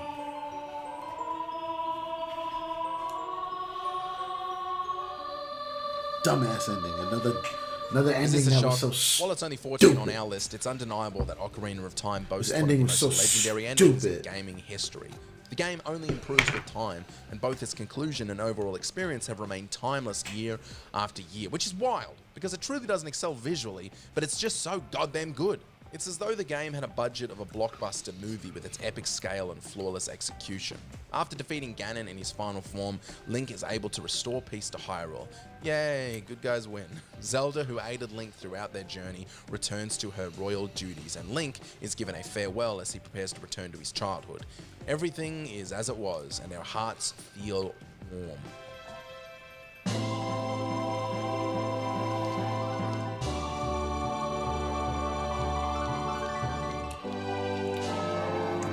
Stupid as ending. Ending so stupid. Uncharted 4. Sure I can't give you a lift home. After the last few days, I think I'd like a plane with drink service and reclining seats. Plus, she and I have a lot to talk about. Yeah, you do. While Uncharted 4's concluding moments are largely brilliant, it's the epilogue that truly stands out. In this segment, players control Nate and Elena's daughter, Cassie, as she plays Crash Bandicoot and explores the souvenirs from her parents' adventures. Eventually, she confronts them about the secrets they've kept, leaving us to believe that they're about to share some important family revelations. My personal love for this ending stems not just from the story's quality, but from how effectively the game makes you realize your deep connection to the characters and your desire to see them achieve a happy ending. While happy endings in games can sometimes feel forced or anticlimactic, Uncharted 4's feels earned, and it's as simple as it sounds, good. Language. Crap. Better. Alright, so keep going. You know what? The sun is up, boat's ready, wind is just right. You want to continue the story? I say we do it on the water. Come on. Well, wait, what'd Francis Drake look like? Was it gross? Actually, he wasn't in there. Yeah, just his journal with a map to El Dorado. The City of Gold? That's the legend. Turns out it was just a statue. Spec Ops: The Line. Oh, great ending. It takes a Fantastic strong ending. man to deny what's in front of him. Stronger than you were. Spec Ops: The Line offers several impactful endings, but the surrender ending stands out as the most memorable. In this conclusion, you shoot Conrad's image in the mirror and choose to surrender your weapon to the approaching soldiers during the epilogue.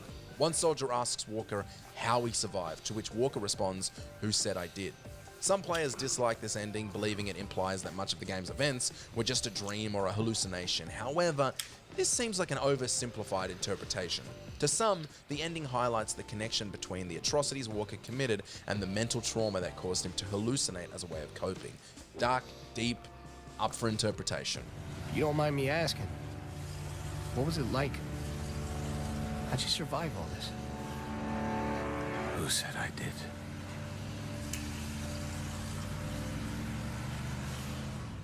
Braid.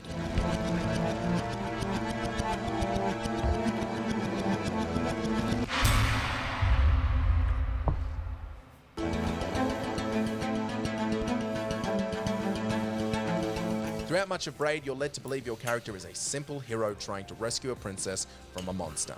However, during the final level, you discover that the monster the princess is fleeing from is actually It's you. All along, you've been chasing someone who either didn't want to be saved or perhaps should never have been pursued in the first place. Braid's ending is often interpreted as a commentary on abusive relationships, toxic masculinity, and how some men fail to recognize the monster within themselves. Braid's ending is a brilliant piece of interactive storytelling, transforming an already exceptional platformer into a deeply complex narrative. It's wonderfully beloved and one of the most celebrated indie endings ever written.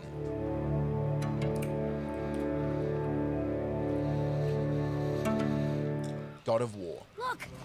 We're on the giant's fingers. I can see the highest peak ahead. Right over there. I don't know where they finna take this game, but Kratos better be dead. Kratos better have a goddamn peaceful death, bro. We did it. We did.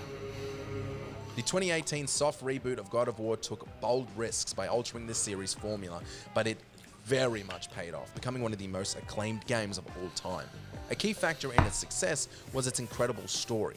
Instead of embarking on a god-slaying spree, Kratos journeys with his son Atreus to fulfill his late wife's final wish. The strong bond between Kratos and Atreus drives the story, culminating in a powerful and touching finale. After defeating Baldur, the two ascend to the highest peak in Jotunheim, where they scatter the ashes of Kratos' wife, providing a poignant and fitting conclusion to the game's driving goal. And if you weren't crying at this point, you need to get help.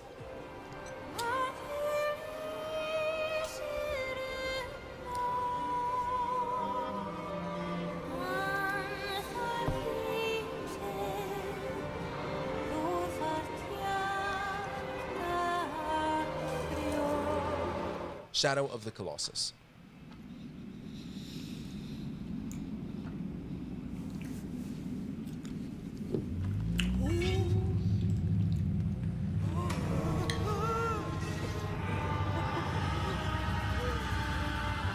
Thank you, Sony, for remaking this game. It's simply too incredible to be overlooked.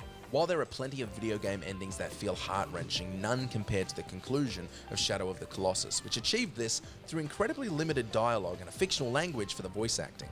This is storytelling at its peak, and I'm always taken aback by how it unfolds. The final moments of the game are utterly soul-crushing, where our main antagonist Wanda is confronted with the consequences of his actions. As the final Colossus is slayed, a mysterious force begins to corrupt Wanda, turning him into a monstrous being, a result of the dark magic used to revive Mono. He ultimately dies, or he's reincarnated in baby form, depending on how you view the ending. Either way, it's an allegory for the cycle of life and death. Isn't the sequel Ico? Where he's a shadow creature or whatever? Right? That's why the horse recognizes him.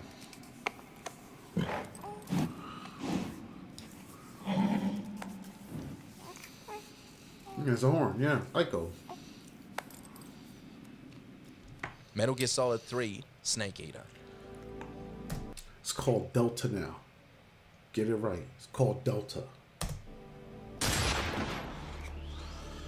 And I'm a shooter like many again. of Hideo Kojima's early works, Metal Gear Solid 3's conclusion is brilliant. However, this particular ending stands out for the moment when players are compelled to shoot the boss. This already emotional scene is intensified by the game's brilliant score. While many of the Metal Gear Solid endings are similarly rich in political intrigue, compelling characters, and cinematic brilliance, it's this deeply personal moment that sets MGS3 apart. The information you learn about the boss and her motives post-death wrap the story up in a way that gives the game a whole different perspective on replay. Painted you as a hero when you were actually a real traitor. When you're the real villain. You're the real monster. You're not even a hero. You never were.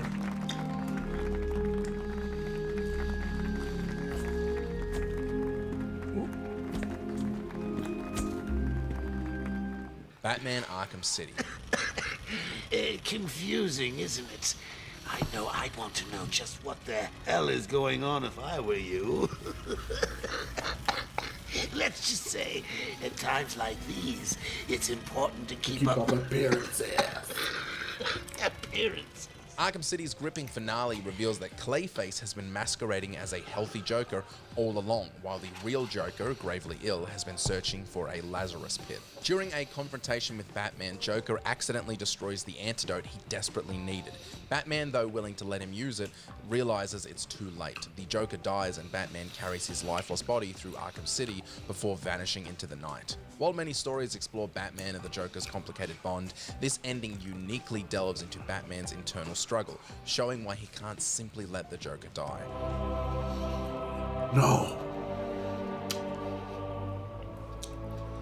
What the hell happened in there? The Walking Dead. It's a good thing.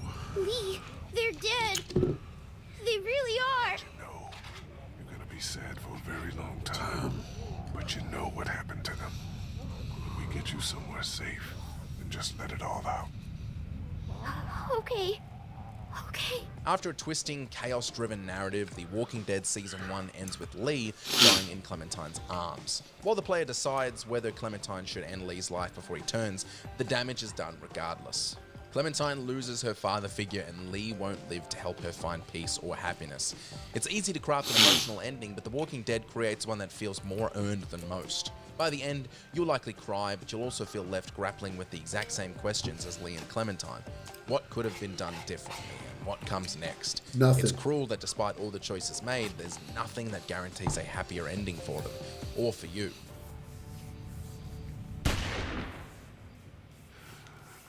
Portal 2. And I have no idea how to fix this place. Oh, you had to blame bloody Captain.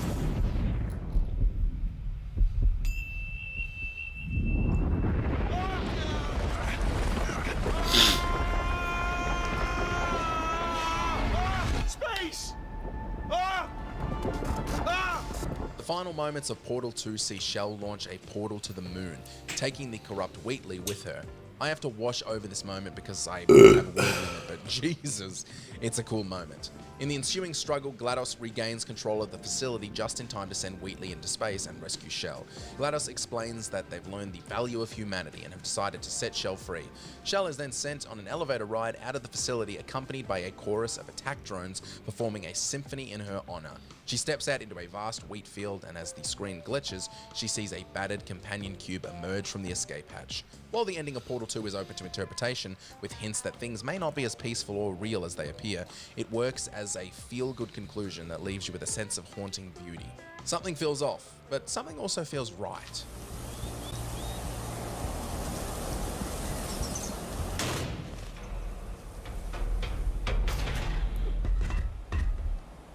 BioShock Infinite.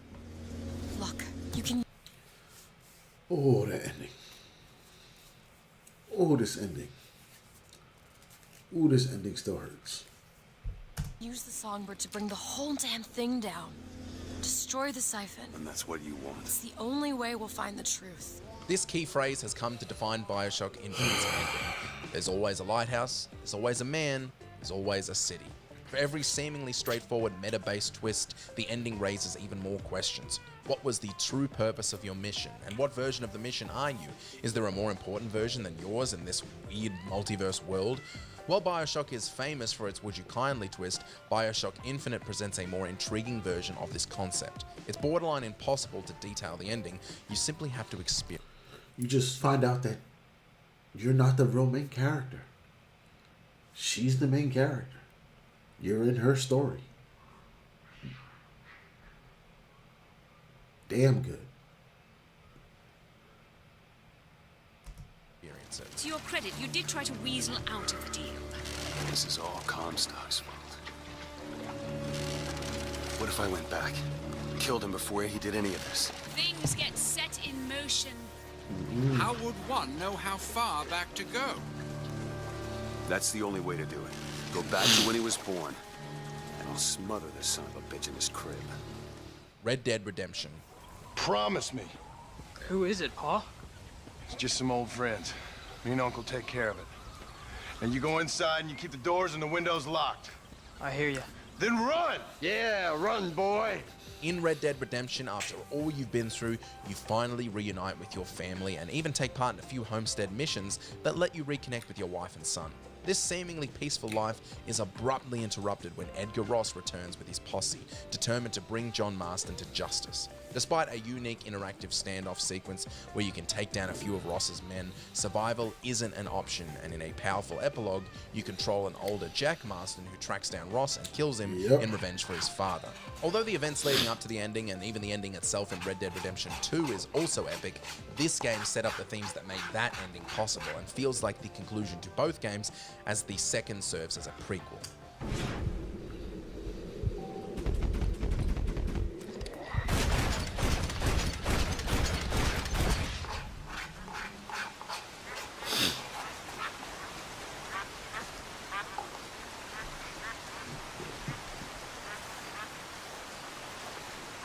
Silent Hill 2.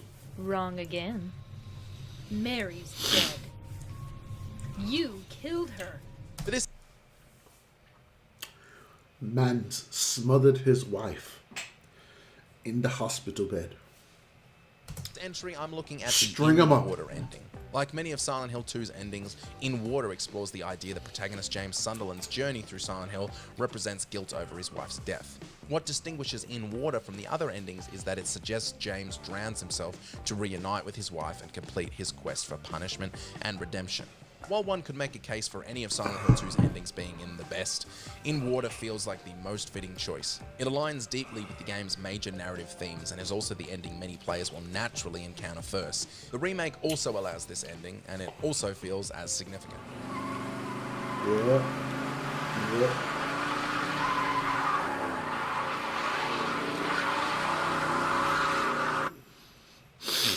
Now we can be together.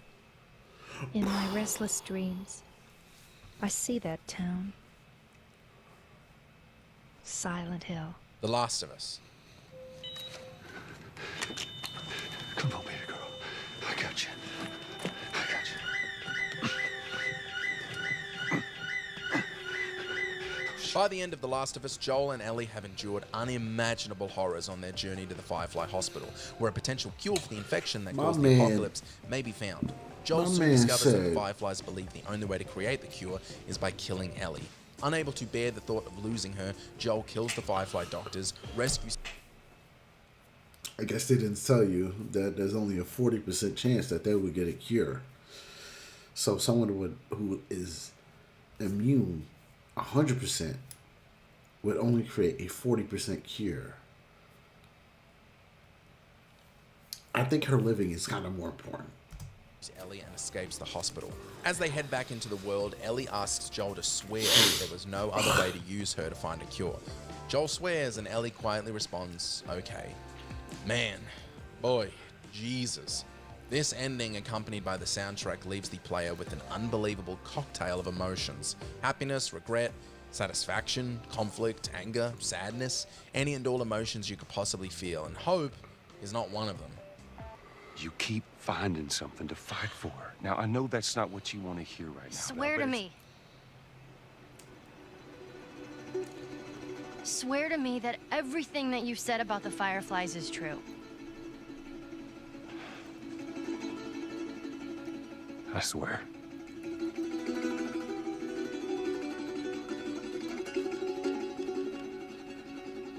Okay. Did you enjoy this video? Check out these other clips from Mojo Plays. That man lied his ass off. That man lied his ass off.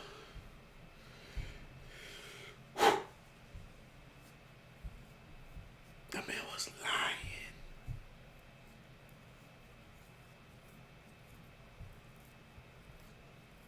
That man was lying. That man was lying.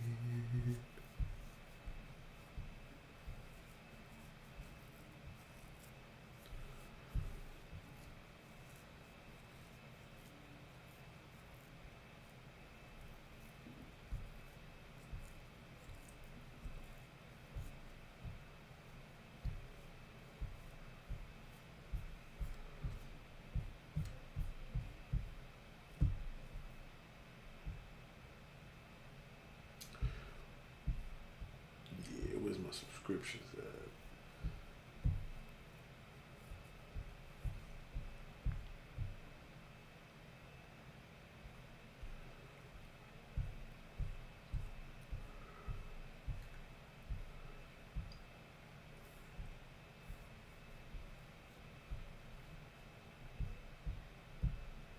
This dude never pops up when I want him.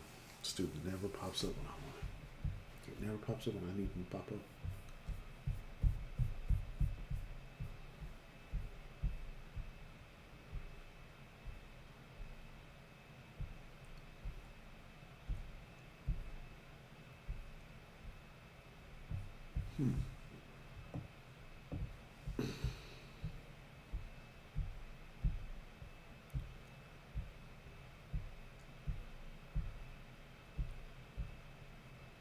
I'm gonna have to unsubscribe from Kanye West.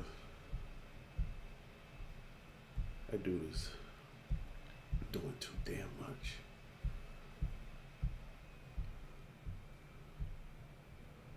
Where is it? I know I'm still subscribed to it. Hey, yo, Hardware.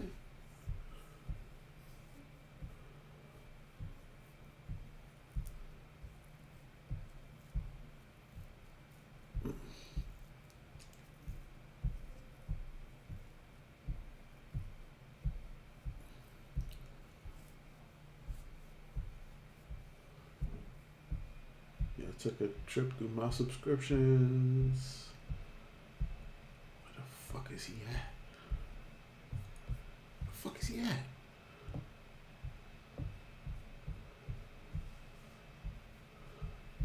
Did I pass? I had to have passed him. There's no way I definitely passed him. Where the hell? There he is.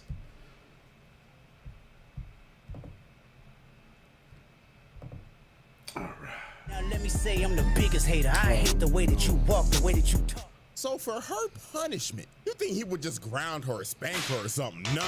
He decided to hang her over a giant pit of mutagen.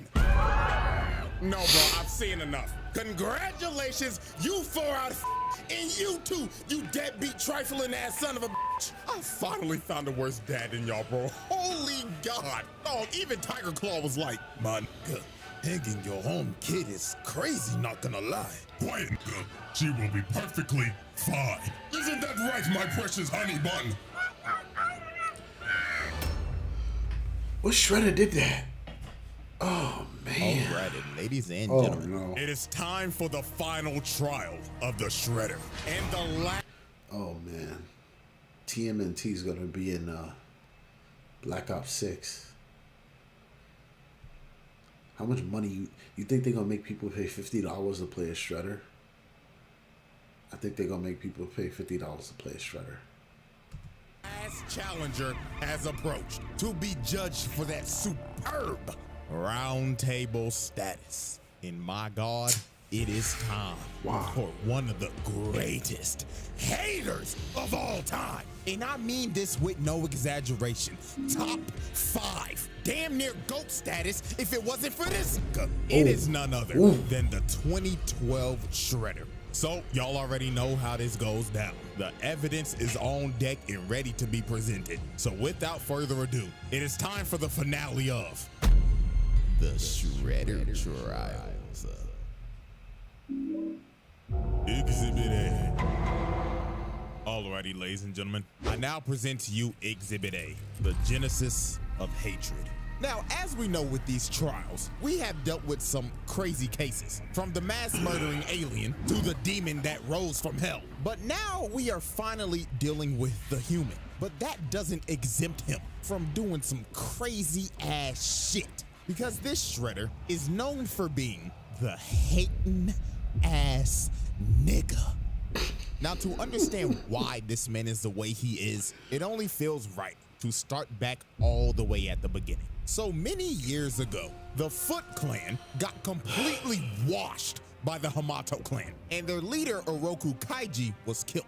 So the only person who was left alive was a baby whose name was none other than Oroku Saki. So the leader of the Hamato clan decided to adopt him and raised him with his other son, Hamato Yoshi, aka Master Splinter. So these boys grew up as the best of friends, brothers. They even served in the damn war together. Look at these boys posted up in Nam. I know nobody was fucking with this squad. And these boys was tight, brothers for life, ride or die. But something happened that completely destroyed their relationship. And it was none other than a female.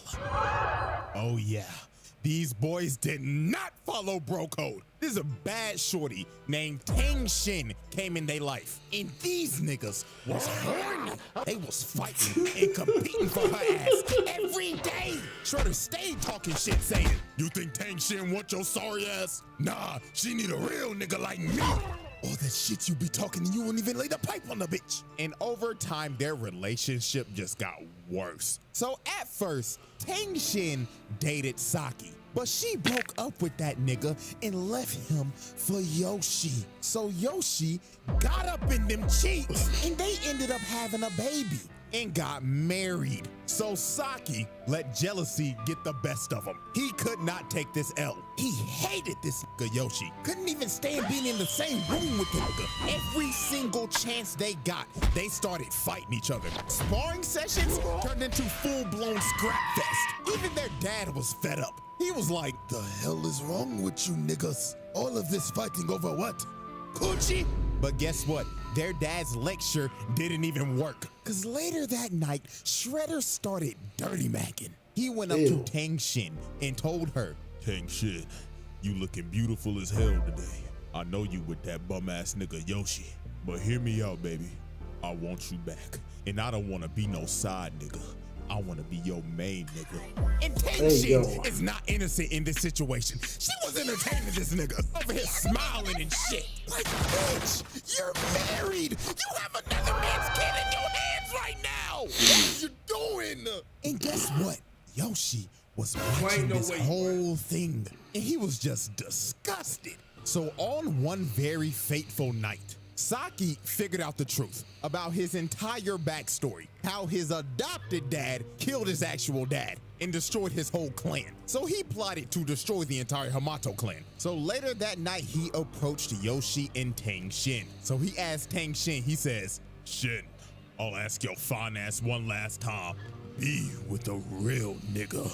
But Tang Shin told him, no. Side nigga applications are closed. So these boys were about to fight to the death over some coochie. Absolutely ridiculous. So they start fighting to the death and destroying the whole damn house while doing it. And while they was fighting, Yoshi started talking to him and saying, "You're doing all this bullshit for some ass, nigga? Quit your yapping. You know damn well that you can't handle all that ass." So the fight started heating up. Literally, Saki hit a candle and the house lit on fire. And the whole fight, Saki was just applying pressure while Yoshi was on the back foot. Look at this, bro tripped him and just tried to repeatedly stab this man's guts out. He was not playing about murdering his brother. So while the fight continued, and again, that's not his brother. He killed his entire clan.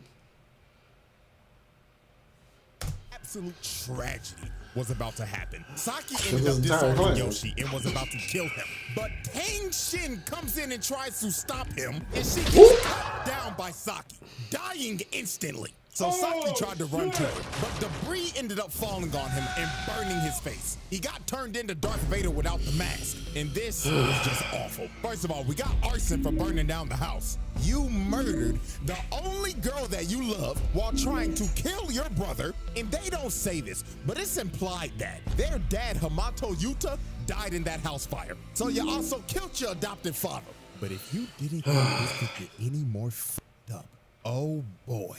Let me tell you, after he leaves the burning house, screaming in agony, he ends up finding their baby. And him thinking Yoshi is dead as well, he says, "If I can't have Tang Shin, then I'll take your daughter, nigga." So he kidnaps his daughter and raises her as his own to be a foot assassin. And his daughter was none other than Karai. And he kept on telling her every day, "You know the man who ruined our family, daughter? It was that vile man, Hamato Yoshi. He killed your mother." This nigga gaslights her every day that Splinter killed her mom. And he has trained her to hate him. And she be looking at this picture of her mama every day. And she be thinking, when I get my hands on that rat ass nigga, I'ma kill his ass. Not knowing that the man that actually killed your mother is your so-called father. The Shredder Trial. Yo. Not Exhibit A. Oh, we done upgraded. Exhibit B. Y'all ready, ladies and gentlemen? I now present to you Exhibit B. Generational Hatred. Yep. We haven't heard this term in a very long time. Not since that zesty ass hating ass. But it's he don't know. Like I said, somebody better tell CJ Champion he don't know. Dio coming back. Dio coming back worse than ever. Only fair to bring it back with this Play-Doh faced bastard right here. So now we're fast forwarding to present day. So on the national, how did he turn to a rat? News, they broadcasted a story that said there were ninjas in New York, and the police discovered a ninja star that was from the Turtles, and it had the Hamato clan symbol on it. So guess who was conveniently watching that newscast that day across the world in Japan? Shredder. He saw this shit and immediately thought in his head, after 15 long years, Mr. Still Your Bitch finally decides to show his rat ass face. Prepare my private jet. Roger, roger. So just off of a hunch that Splinter was alive, this nigga flew from Japan all the way to New York just to confirm his suspicion. So at first he sent Bradford and Zebra to investigate, but they obviously failed. And I swear, bro, he was so pissed off at these niggas. He looked at them and said, "How hard can it be to find a giant ass rat in New York? And you come to me and tell me that you got your ass beat by nigga turtles." Fucking bootleg Chuck Norris. The fuck are you laughing for, nigga? I should have left your black ass in prison where I found you, boy. Oh. Shredder is not beating the allegations anytime soon. No. So now it is time for us to No. observe No, the it's first not. confrontation. Now, out of all the Shredders, this one is the smoke demon. He doesn't jump like Utrom, and he doesn't have bailout sorcery like Tengu. He's just gonna one-on-one dog walk your ass. So late one night, the turtles were celebrating their victory, thinking shit was sweet, until they heard this man yell in the distance. Nigga turtles! Where is that rat? Holy Jesus. And this fight was just pure brutality. These boys got dog walked. Raphael came in first to immediately get shut down and kicked into this big ass sign. Electrocuted his ass. Then here come Donatello, sorry ass. Bro grabbed him. Raphael came in first. What's with the music, bro? What's with the music? What's going on? Is that rat? Holy Jesus. And this fight was just pure brutality. These boys got dog walked. Raphael came in first to immediately get shut down and kicked into this big ass sign, electrocuting his ass. Then here come Donatello, sorry ass. Bro grabbed his staff, poked him in his eyes, then backhanded his ass. Told his ass, night, night, nigga. So then Michelangelo tried to chain him up, but he yanks the chain and kicks this man all the way off the roof. So then Leonardo came in, got thrown. Donatello tries to hit him, but his staff cracks in half. And he just looks at him like, you serious, my brother? So he throws them into each other. Then he speed blitzes them and diagnoses them with CTE. These boys were cooked. So then he grabs Leo, slams him on the wall, and told him, tell me what Splinter is and I promise I'll let you live long enough to watch him die. But right before he was about to kill bro, he got distracted by mutated Zever and mutated Bradford. And he looked back over and they was out of there. They ain't waste no time to dip. And I ain't about to waste time either. Time to put them charges on that ass. Child abuse ×4. Attempted murder ×4. Assault and battery ×4. And let me not forget, animal abuse ×4. Yep, Peter called and said we can't let that nigga get away with that shit no more. And just off of that, that's 16 charges, nigga. And he beat their ass so bad, he pulled a slave. He started beating their ass in their dreams. That CTE hit them like a train. So Shredder's main goal was to kill Splinter because he wanted this nigga in the dirt because he stole his bitch. And he was going to do it by any means necessary. Take for example, he sent his so-called daughter to beat the shit out of April O'Neil in a dark alley. I mean, dog, she put her on a wall and put her in a whole wall combo. Bitch could not move. She did not know her frame data. Then look at her walking, oh, help me, just to get grabbed and get that ass knocked out.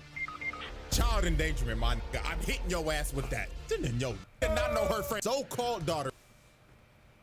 She was hitting her with a Tekken combo. What? To beat the shit out of April O'Neil in a dark alley. I mean, dog, she put her That was a whole wall combo. Put her in a whole wall combo. Bitch could not move. She did not know her frame data. Then look at her walking, oh, help me, just to get grabbed and get that ass knocked out.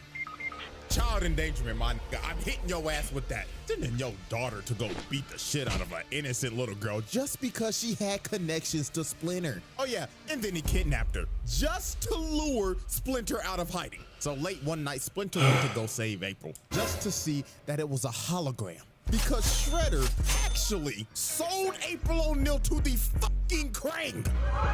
Lord have mercy.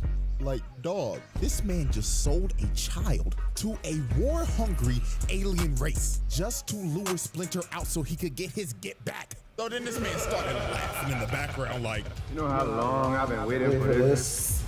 No, I'm about to make a name for myself. Yeah.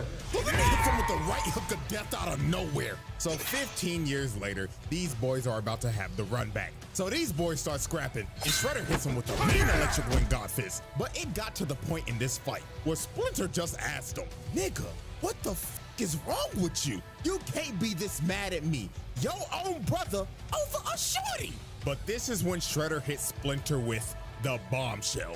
He told him, you took the baddest bitch I ever knew from me. So I took the only thing you had left. Your daughter, nigga.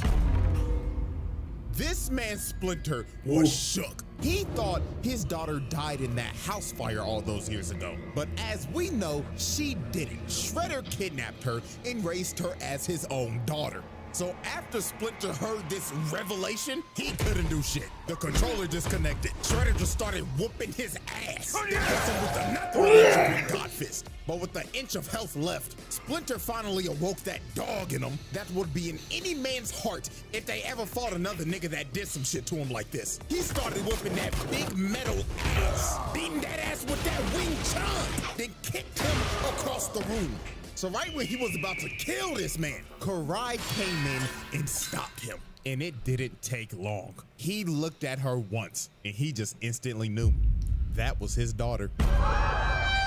And he just could not fight anymore. Now here is where we just see the damage Shredder has caused with his manipulation over the years. He told Karai, "Do you see that man, daughter?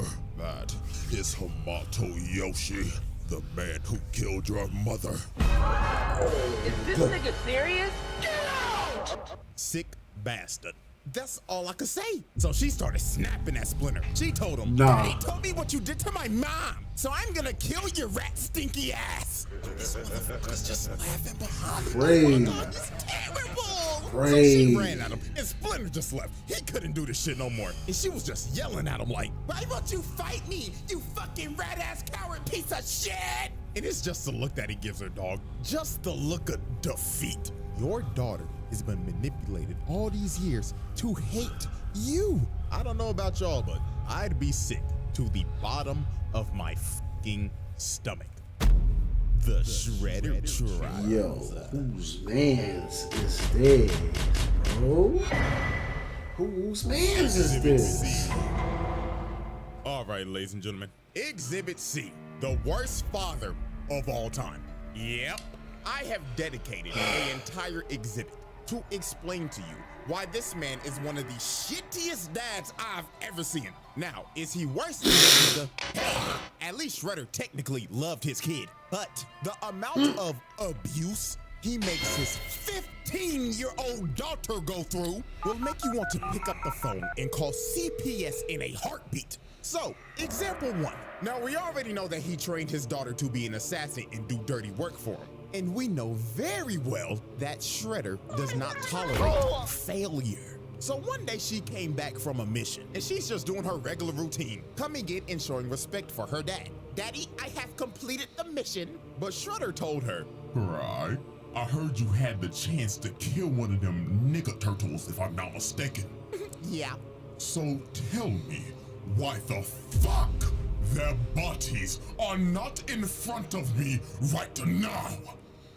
They escaped, duh. So they kept on arguing, and it got to a point where Karai decided to be a smartass. While he kept on yelling at her about how she let them escape, she yapped back at this nigga and told him, "They escaped from you, didn't they?" And this nigga snapped. He yelled at her like, "The fuck you say to me, you little shit?" So he came down and told her, "Next time you ever open your fat ass mouth like that again, I will close that shit permanently.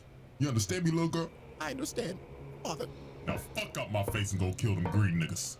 Like, dog, terrible. Now add all that on to example 2, his selfishness. This man don't give a fuck about nothing else than killing Splinter, even over his daughter's priorities. Swear to God, she came in one day and told him, "Dad, life is lifing right now, and I'm just not mentally here anymore." Little girl, do you think I give a flying fuck about your mental right now? The only thing you need to be thinking mentally right now is how to kill that fat ass trifling rat.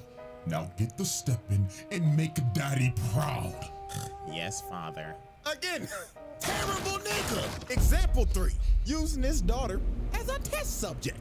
So Shredder made a deal with the Krang to make him robotic foot soldiers. So guess who he decided to test them out on? Karai. He straight up had these niggas come in her room and jump her, and they did not hold back. They was programmed to kill her. So while she was fighting for her life, getting jumped by Terminators, one of them grabbed her and started crushing her wrist, and they was about to kill her until Shredder finally stopped them. So he walks in yapping like, Looks like these robots are deadlier than expected." So Karai was like, "Oh my God, I thought they were gonna kill me. But you wouldn't let them do that to me, right, Dad?" And this nigga looked at her dead in the face and said, not the You should kind be you listen. lucky the skills that I taught you over the years bailed you out. If not for my skills, we'd be having a funeral for you tomorrow. Example number 4, denying the truth. So over time, Karai did some digging, and she ended up figuring out that Splinter was her actual dad.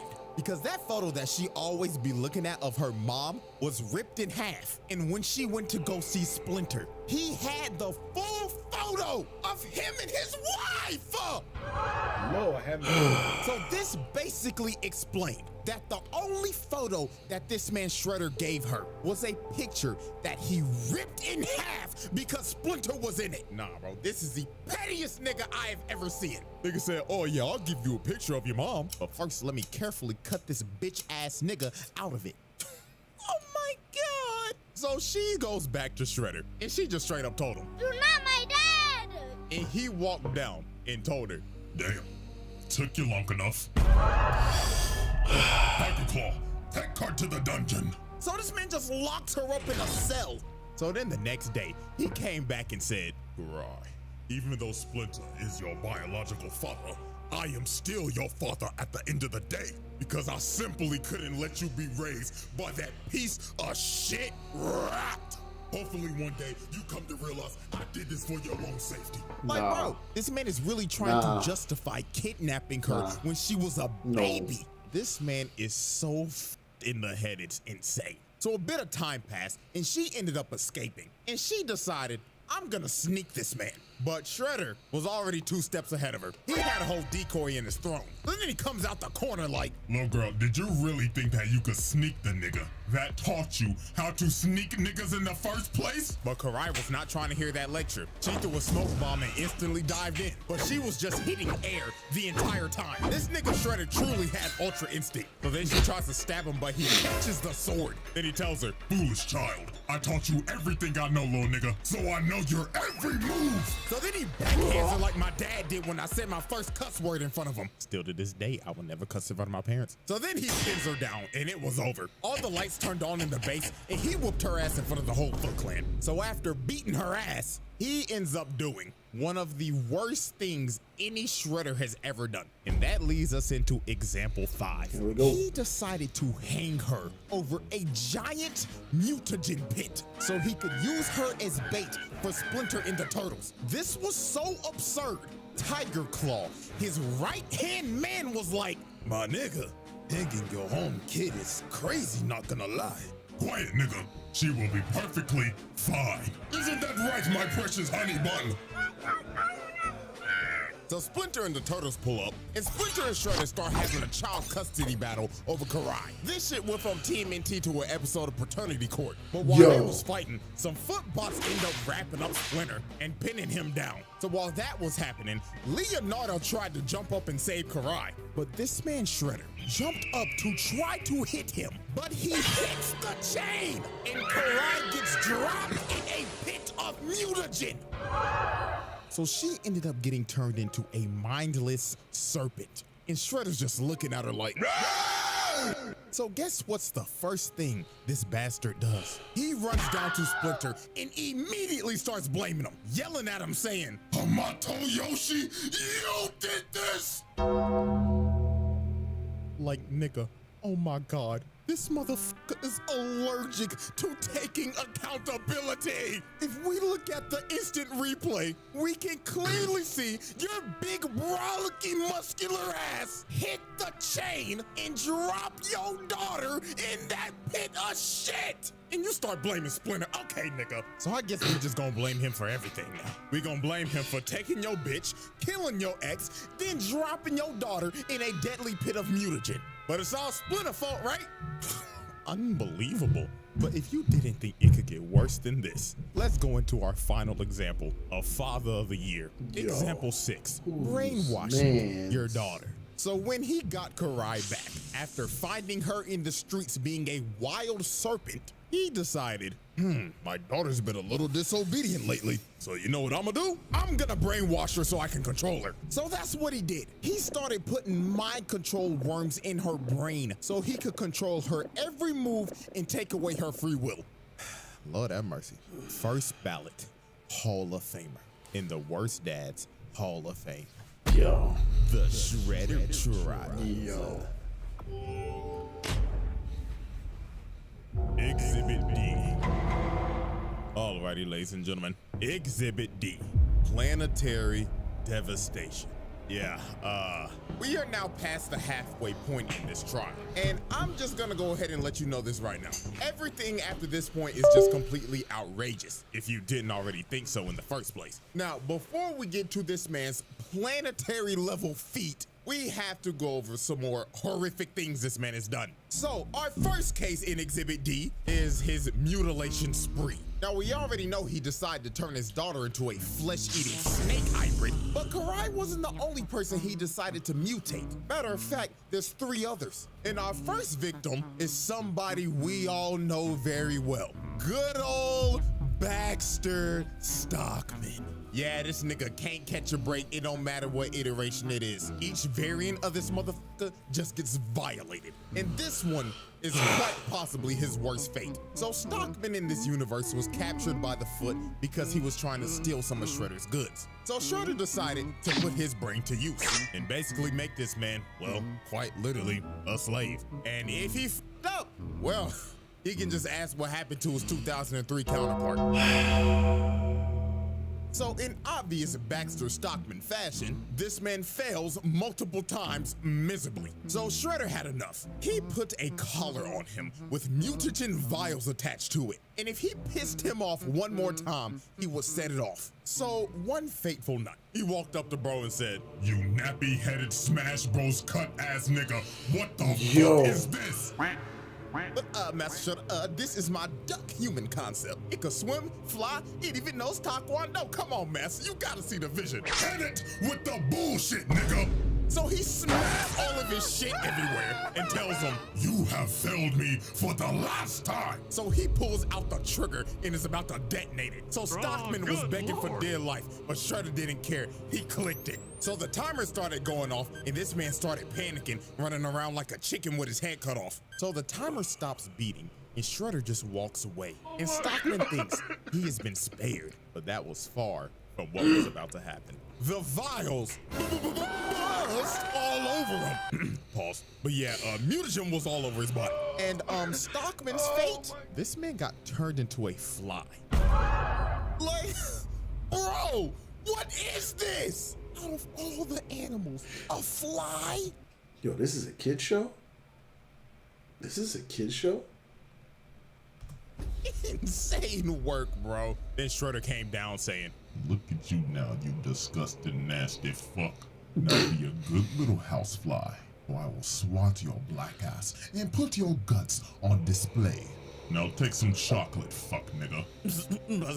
Yes, Master Shredder. So after he made Stockman his first victim, he decided to mutate 2 more victims. And that was none other than Rocksteady and Bebop. Now, he decided to mutate them because A, they stole his helmet one day and tried to sell it on the black market, and B, they kidnapped Karai when she was a mindless serpent and used her as ransom. These boys were just asking for a death sentence. So when they finally captured them, this man Shredder came up and he could have just killed them right here. But instead, he decided to be merciful. He said, "You niggas are going to amuse me. Throw them in the pit." So first was Bebop, and in all honesty, he deserves it for rocking this whack-ass mohawk. Like, Yo. dog, what the hell is this? No fade or nothing, not even Yo. a hairline. So he gets thrown into the pit, and he starts tweaking out in there. Niggas started hitting the SIMP scratch my pants. Then they Yo. smacked Rocksteady's big ass in there. And Shredder's just watching this with joy in his face right now. Look at this sick individual just loving every second of this shit. So when they came out, Bebop got turned into a ugly-ass warthog, and Rocksteady a fat-ass rhino. So they tried to retaliate, because they was obviously mad as hell. So first up was Bebop. Nigga came in spinning on some Michael Jackson shit. Just for Shredder to speed blitz this man and break his ribs. Nigga on his knees looking like he just ate 3 a.m. Taco Bell. The floodgates is about to open. So then Rocksteady charges at this man, but he blocks it, grabs him by the horn, sweeps him, then rolls this fat-ass rhino like a bowling ball.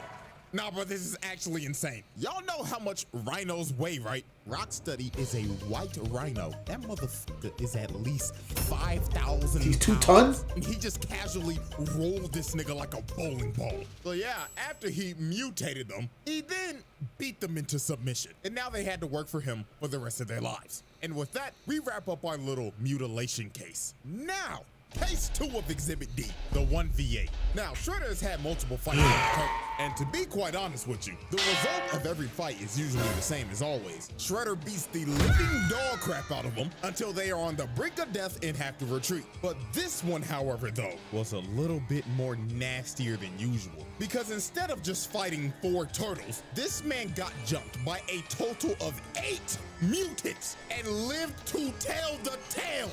Now, this is actually insane. First off, the other 4 mutants that are with the turtles are the mute animals. These 4 consist of Slash, an oversized turtle that is built like Bowser, Leatherhead, a ginormous mutant gator straight out of Florida, a telekinetic monkey, and this pigeon nigga. I don't know what the fuck this is, to be honest with you. But them and the turtles had this man Shredder surrounded. So logically thinking, you see this and you're like, oh my God, it's over for Shredder. This man's about to get jumped. Nah. Quite the opposite, exactly. This man started laying hands on all 8 of these niggas. Did you just see what he just did to that fat ass gator? He picked up this 1,000-pound gator and just slammed him. This man is a Florida man. And just look at him. He hasn't even moved from the same spot. Pause and read. Yo. He just grabbed that nigga pigeon out of the air mid-attack, chucked him across the room while still getting jumped and surviving psychic attacks. So he starts laying the feet and the hands on their ass. Replay again. Look at what he just did to Caesar. Nigga whipped his leg, had this nigga in the spinal position, and his eyes are popping out of his sockets right now. Then throws this curious monkey along with Michelangelo and Donatello. So right after that, the heavyweights come up and try to sneak him, but Shredder hit these boys with the shing, shing, shing. Sent these boys packing. But wait, make some room, because here comes Nigga Pigeon. I don't even know where heavyweights come up and try to sneak him, but Shredder hit these boys with the shing, shing, shing.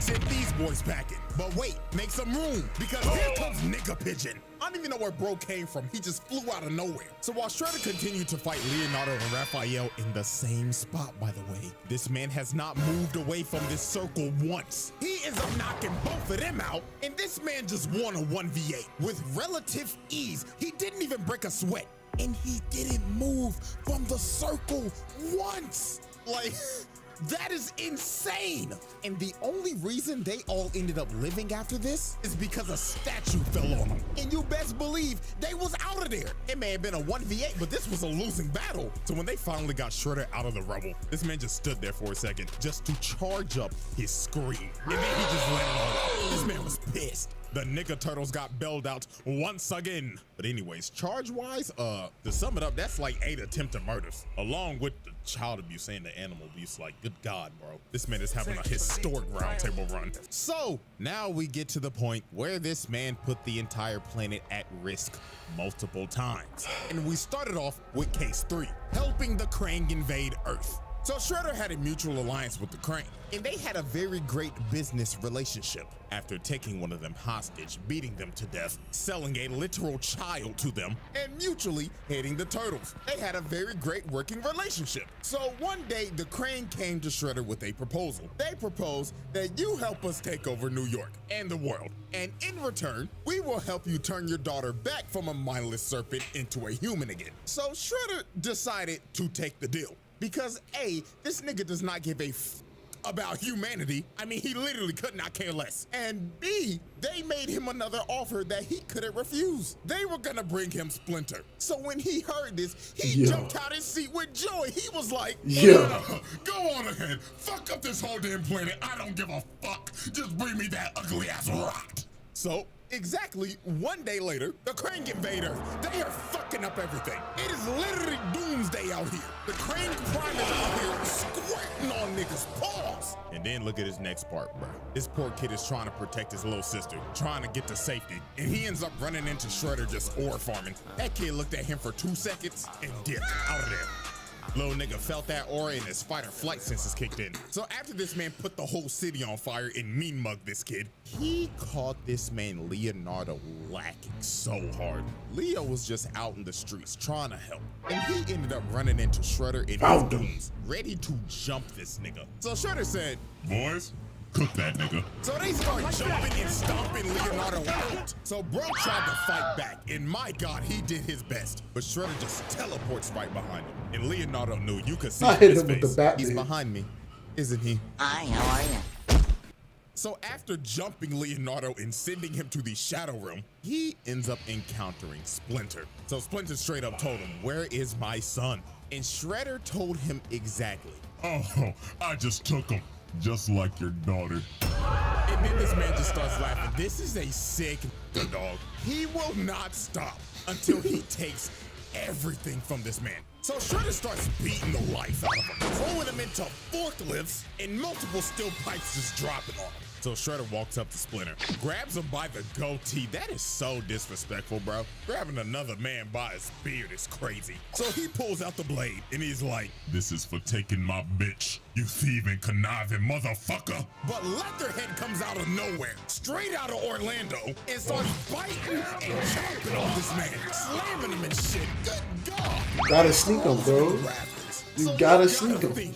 No way anybody survives that. Bro literally got ate. Like he was feasting on him. But Leatherhead must have forgot from that last encounter they had that this man Shredder is a certified Floridian. He came up and started whooping this gator's ass. Then he just starts beating his sides in. That nigga Leatherhead started crying for help. This was just outrageous. Then he runs at this gator at full speed and drop kicks him, sending this 1,000-pound gator back to the sewers. Bro said, "You should have stayed your ass in Florida, nigga." So after that happened, Splinter ended up getting a rage boost, and he runs at Shredder and spears him, and they start falling down to the sewers.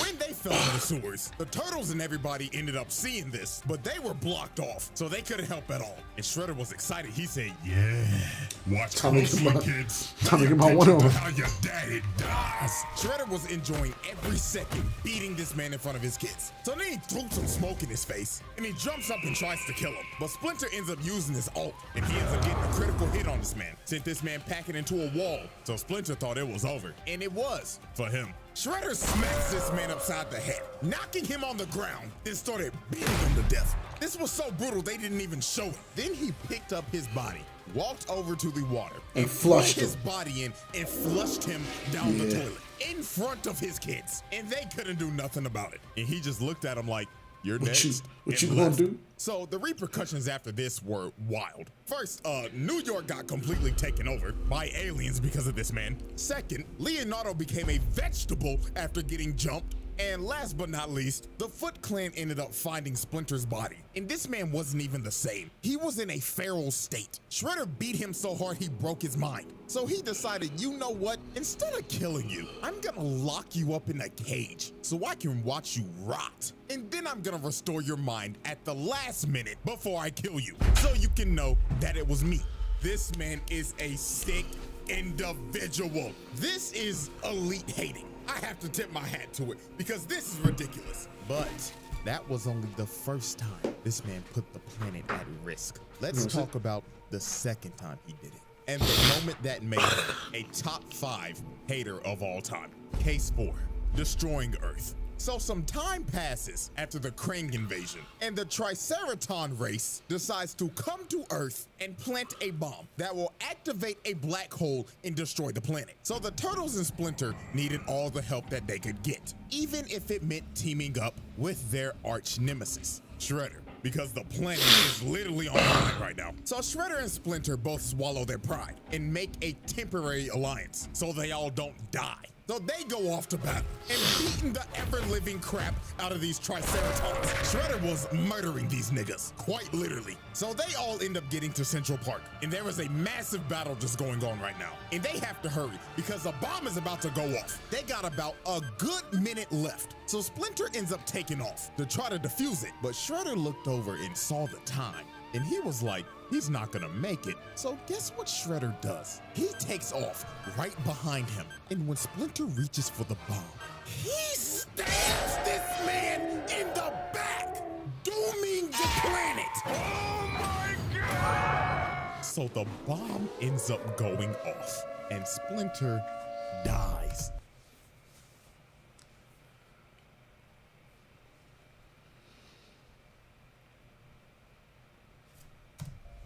So Tiger Claw was like, what the fuck have you done? And all Shredder said was, Hamato Yoshi is dead. I could not give a fuck about this planet. All y'all niggas can die because I'm dying at peace. Elite hated. This man just destroyed the Earth, killing billions and sacrificing himself just so his op could die.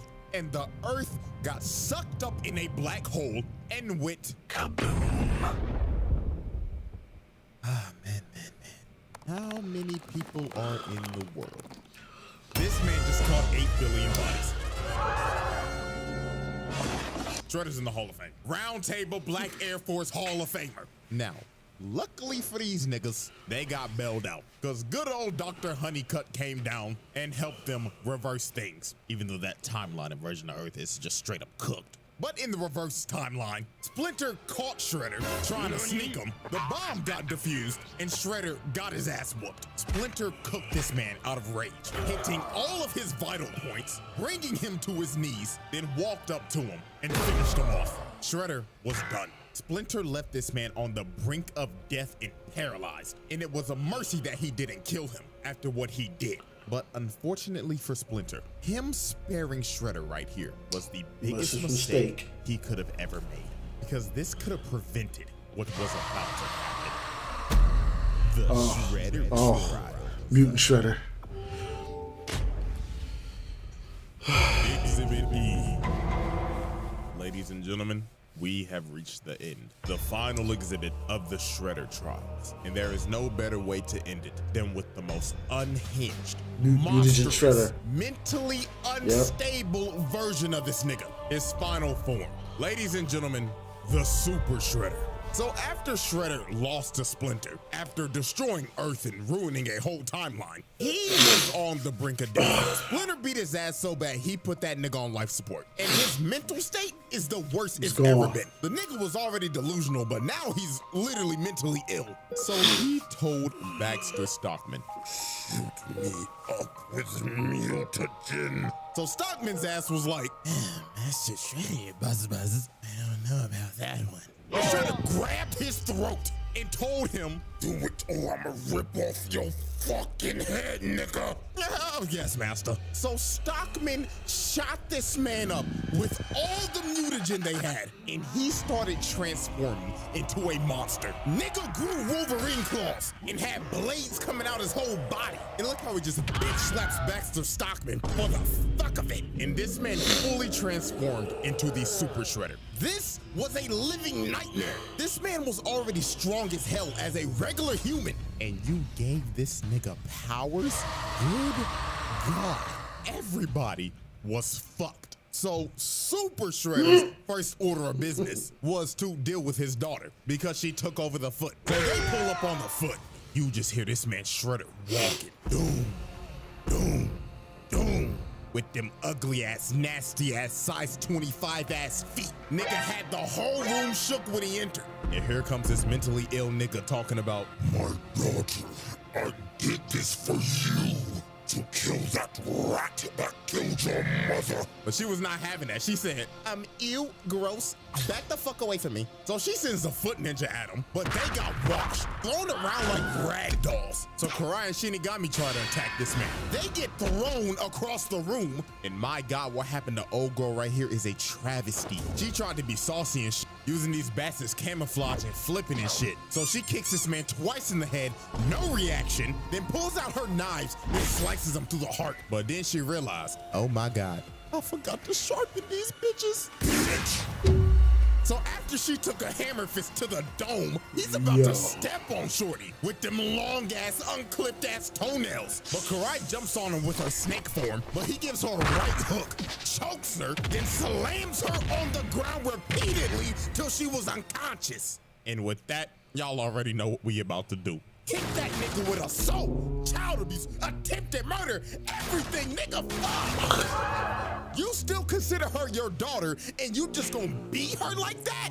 God damn, you didn't have to pick her up and slam her on the ground 3 times, nigga. And then you gave her best friend the nastiest concussion I've ever seen. Shorty gonna have a case of CTE that's never been seen before. So after he beat the hell out of them and took Karai hostage, the turtles pulled up in they raggedy ass whip and they saw Shredder and they were shook. So they tried to ram bro, but Shredder picked up the car, threw that bitch across the block. Yeah, he wasn't playing with them. Yep, hell nah, bro. Me personally, I'm skipping town. If I see a nigga that just picked up a 4,000-pound car that was speeding down the road at least 60 miles an hour and throw that bitch to the side, yeah, we out. No, bro, I value my life. So after this, Shredder decided to use Karai as bait again to get Splinter to come out of hiding. So later on, when they went after Shredder in the sewers, they ended up seeing some of the most disturbing things ever. Shredder had pictures laid out. He just started talking in the background saying, "Gaze upon these pictures, rot. Of all the things you've taken from me, you took my bitch, and then you stole my daughter." Like this nigga was mentally disturbed. They got to the 2nd floor and it got worse. More pictures everywhere. This shit looked like a Silent Hill level. All the pictures just being lit on fire. So Splinter kept on running through this maze till he finally found Karai as she was hanging from the fucking roof. So then Shredder just started walking down the tunnel and Splinter was shook. He saw bro up close and he was terrified, looking at him like, oh my God, he did all this just to kill me? So Splinter started swinging, but to no avail. This man didn't move an inch. And just off this interaction, you knew how this fight was gonna go.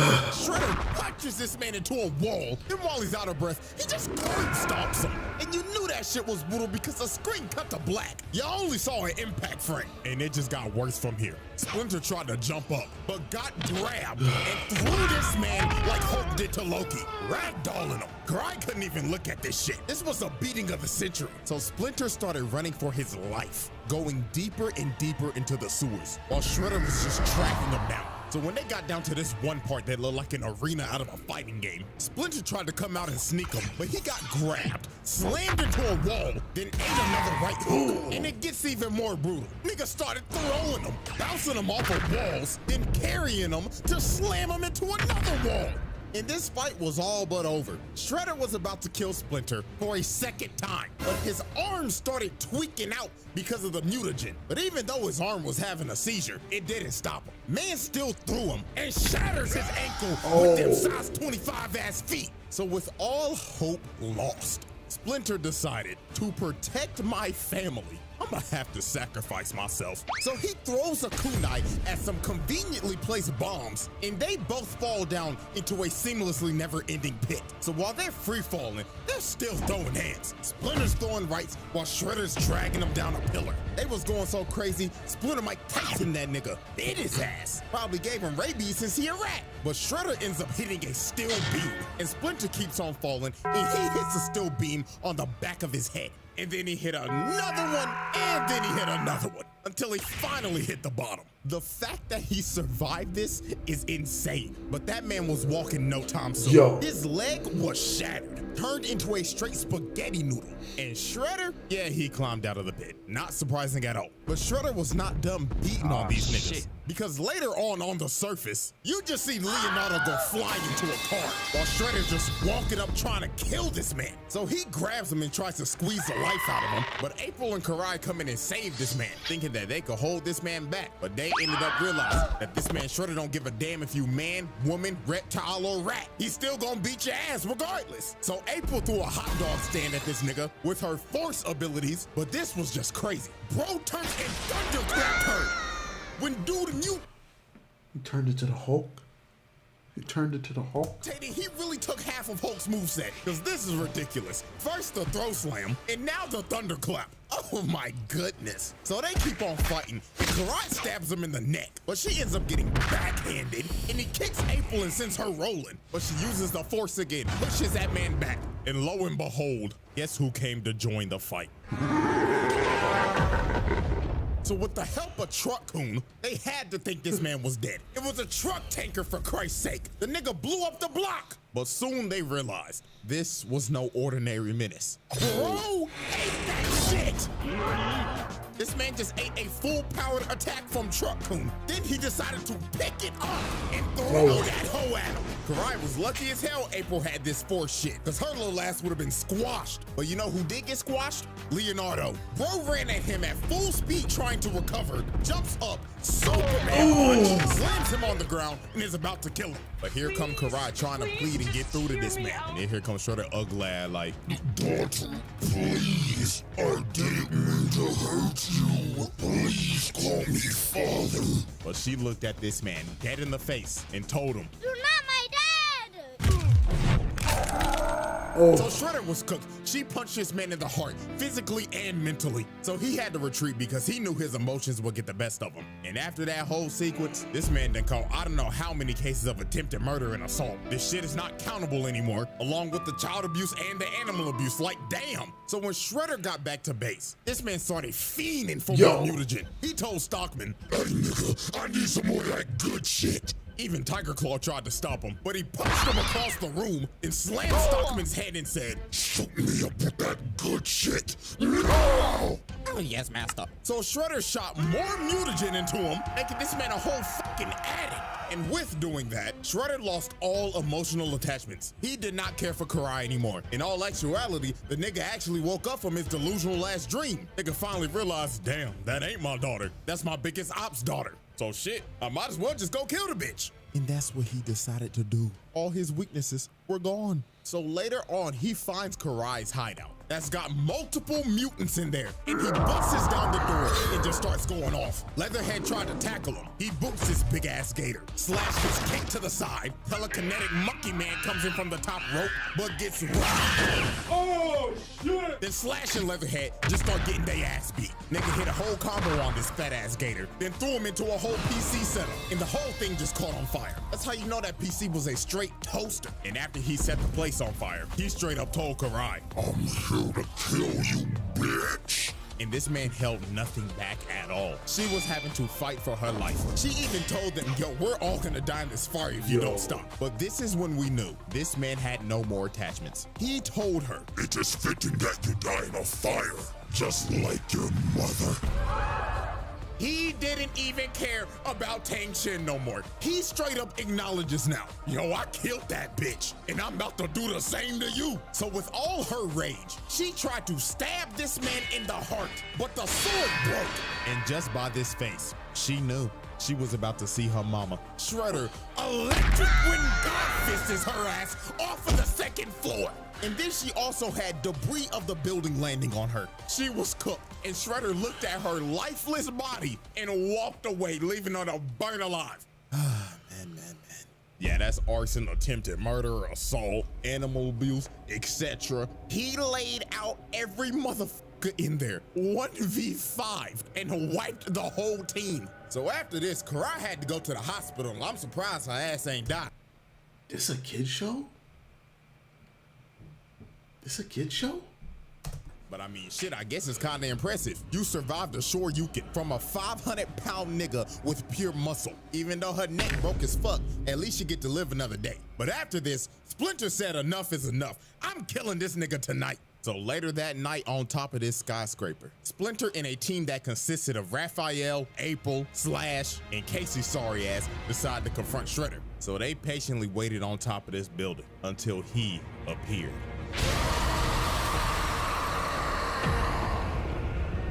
So the final showdown between Rat and Super Nigga began, and both these men knew tonight one of us is not leaving this rooftop alive. So they get to squabbling, and Shredder's already sending bro flying. And look at him, he's crawling for dear life, trying to not get squashed, but he gets grabbed, got flung in the air, then gets his spine shattered. So then here comes Slash, oversized ass, coming to get his ass whooped again, just to get twirled around, then throws this obese turtle into this sign. Bro really hit him with the Mario 64 "So long, gay Bowser" ass throw. You know there's gotta be a reference because bro looks like Bowser's fat ass. So they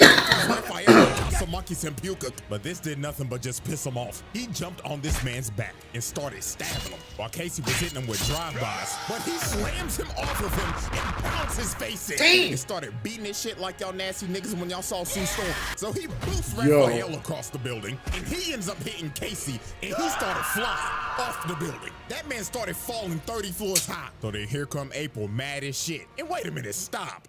That hair, I've seen you somewhere before. Oh no, I'm a new superhero. I'm Syndrome!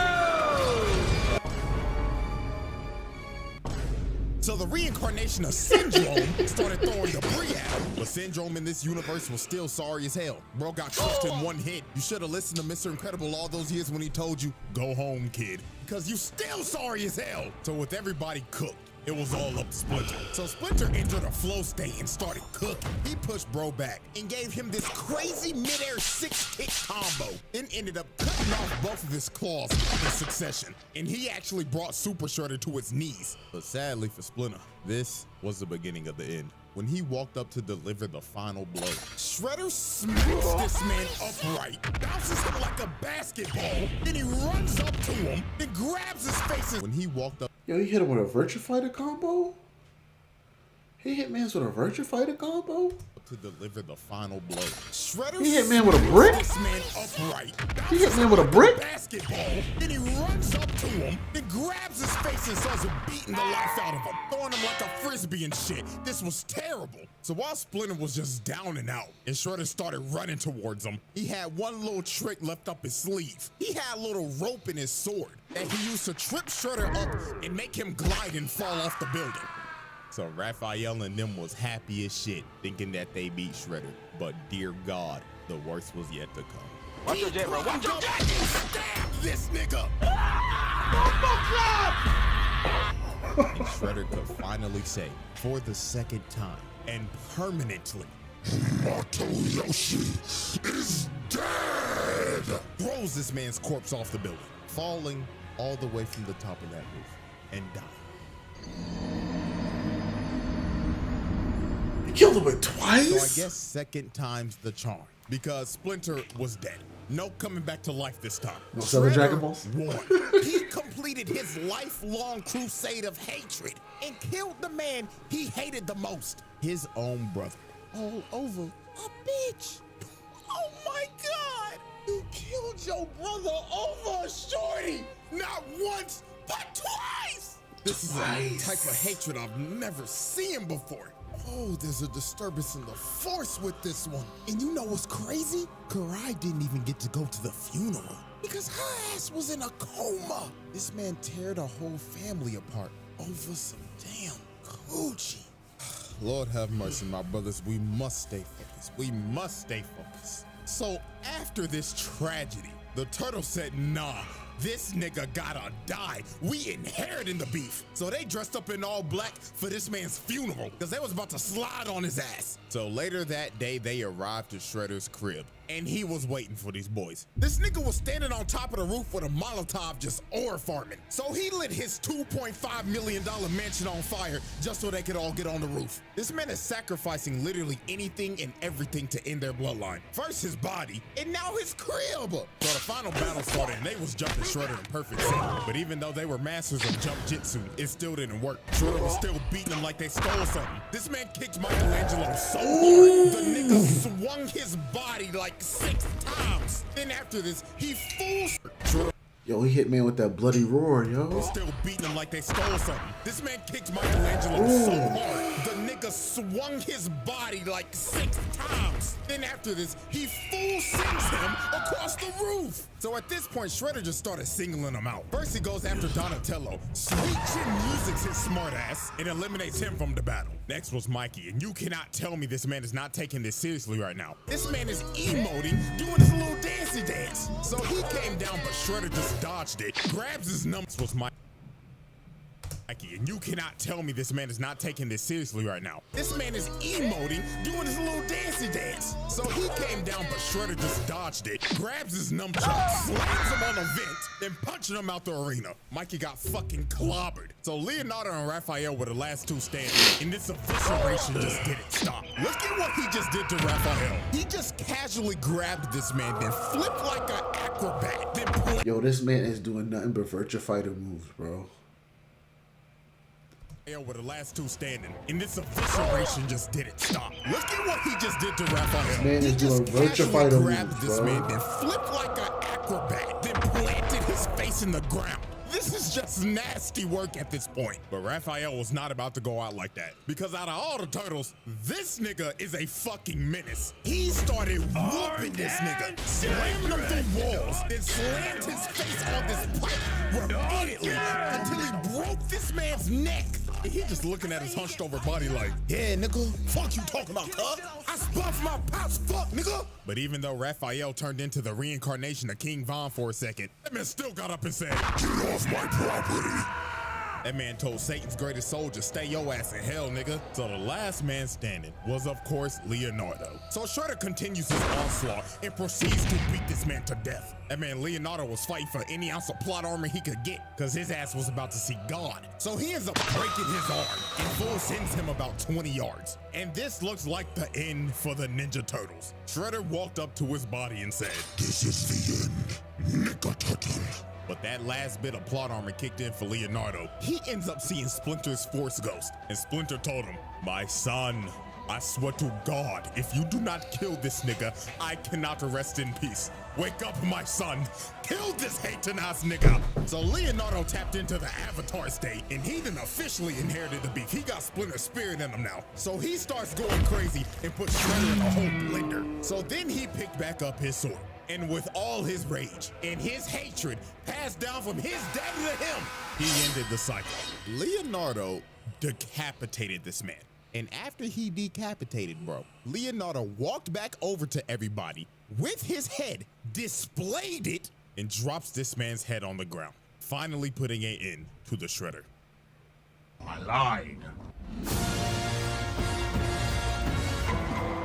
Now hold on there. You thought this was over, didn't you? You thought we was gonna glaze the nigga in the trial and get ready for the next video. No, nigga, we're not done. No. There is something that this man did that cannot He 1v1 Batman. And that is why we are He having 1v1 a Batman. special exhibit. He 1v1 S, Batman. beating the Bat. He So 1v1 Shredder Batman. decided to expand his criminal empire. So the city he chose to expand his operations in is none other than like the most dangerous city of all time, Gotham. And I mean, why not? It's fucking open season over there. I mean, criminals break out of Arkham every day because the security's just ass. Like dead ass, it happens every Saturday. These niggas gotta be blind or something. But even though this police force is hot garbage, if you are a criminal here, there is one man that you will fear.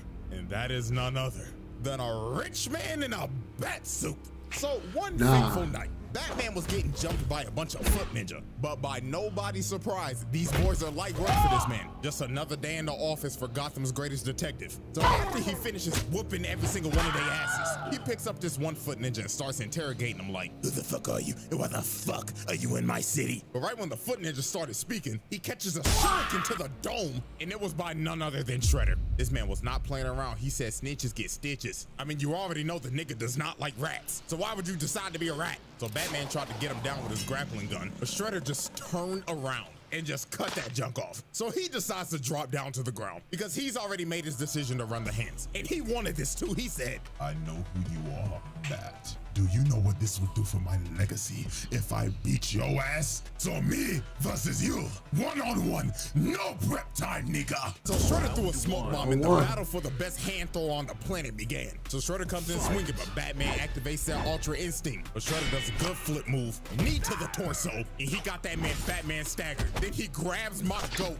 and throws him across the room. And that man Batman was shook. He was like, holy shit, I ain't never fought no nigga like this. And what makes it worse, this nigga ain't give me no fucking prep time. So Batman pops up and throws a bunch of batarangs at him. But this is when Shredder showed that he was on another level. Bro started punching through the batarangs. Batman couldn't even zone this man out. Nigga, what the fuck is this? So Shredder gets back in range and starts pressuring him again. But Shredder whips a roundhouse, gets the other one blocked and his leg taken out. Then Batman grabs his head and slams him on the rail. So then this man Shredder was shook. He was thinking, God damn, this motherfucker just gave me at least stage 2 CTE. But Batman was not done with the counter game. Shredder gets up and gets countered again and slammed on the ground. Then he gets up again, starts trying to run his offense, but he gets countered again. Oh, Master Bruce is reading that nigga. So then he comes flying in with a roundhouse, but Shredder blocks his strikes, slams his head on the control panel, but then he went in for the killing blow and missed.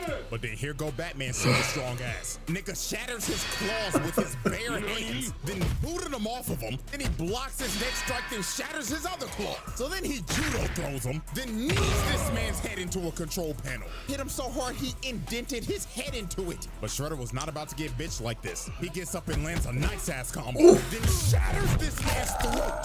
Jesus! There's no wonder Batman be talking like this half the damn time. Cause this man just deleted his trachea. So Batman kicks him off of him. And both these boys was cooked. They was putting it all on the line for their legacy. This was that once in a lifetime John Cena versus The Rock match. Braun versus Christmas Day. These niggas was leaving it all on the court. So Batman jumps down. And right when he jumped, this fight was over. Shredder started charging up the Sato Oshi strike, a legendary Foot Clan technique that will kill you on impact, and it is also deadly to the person that uses it. That's how you know this man Shredder was putting it all on the line. So he hits this man Batman dead in the chest, and it was over. This man's soul left his body, and he got flung into some steel pipes. Damn.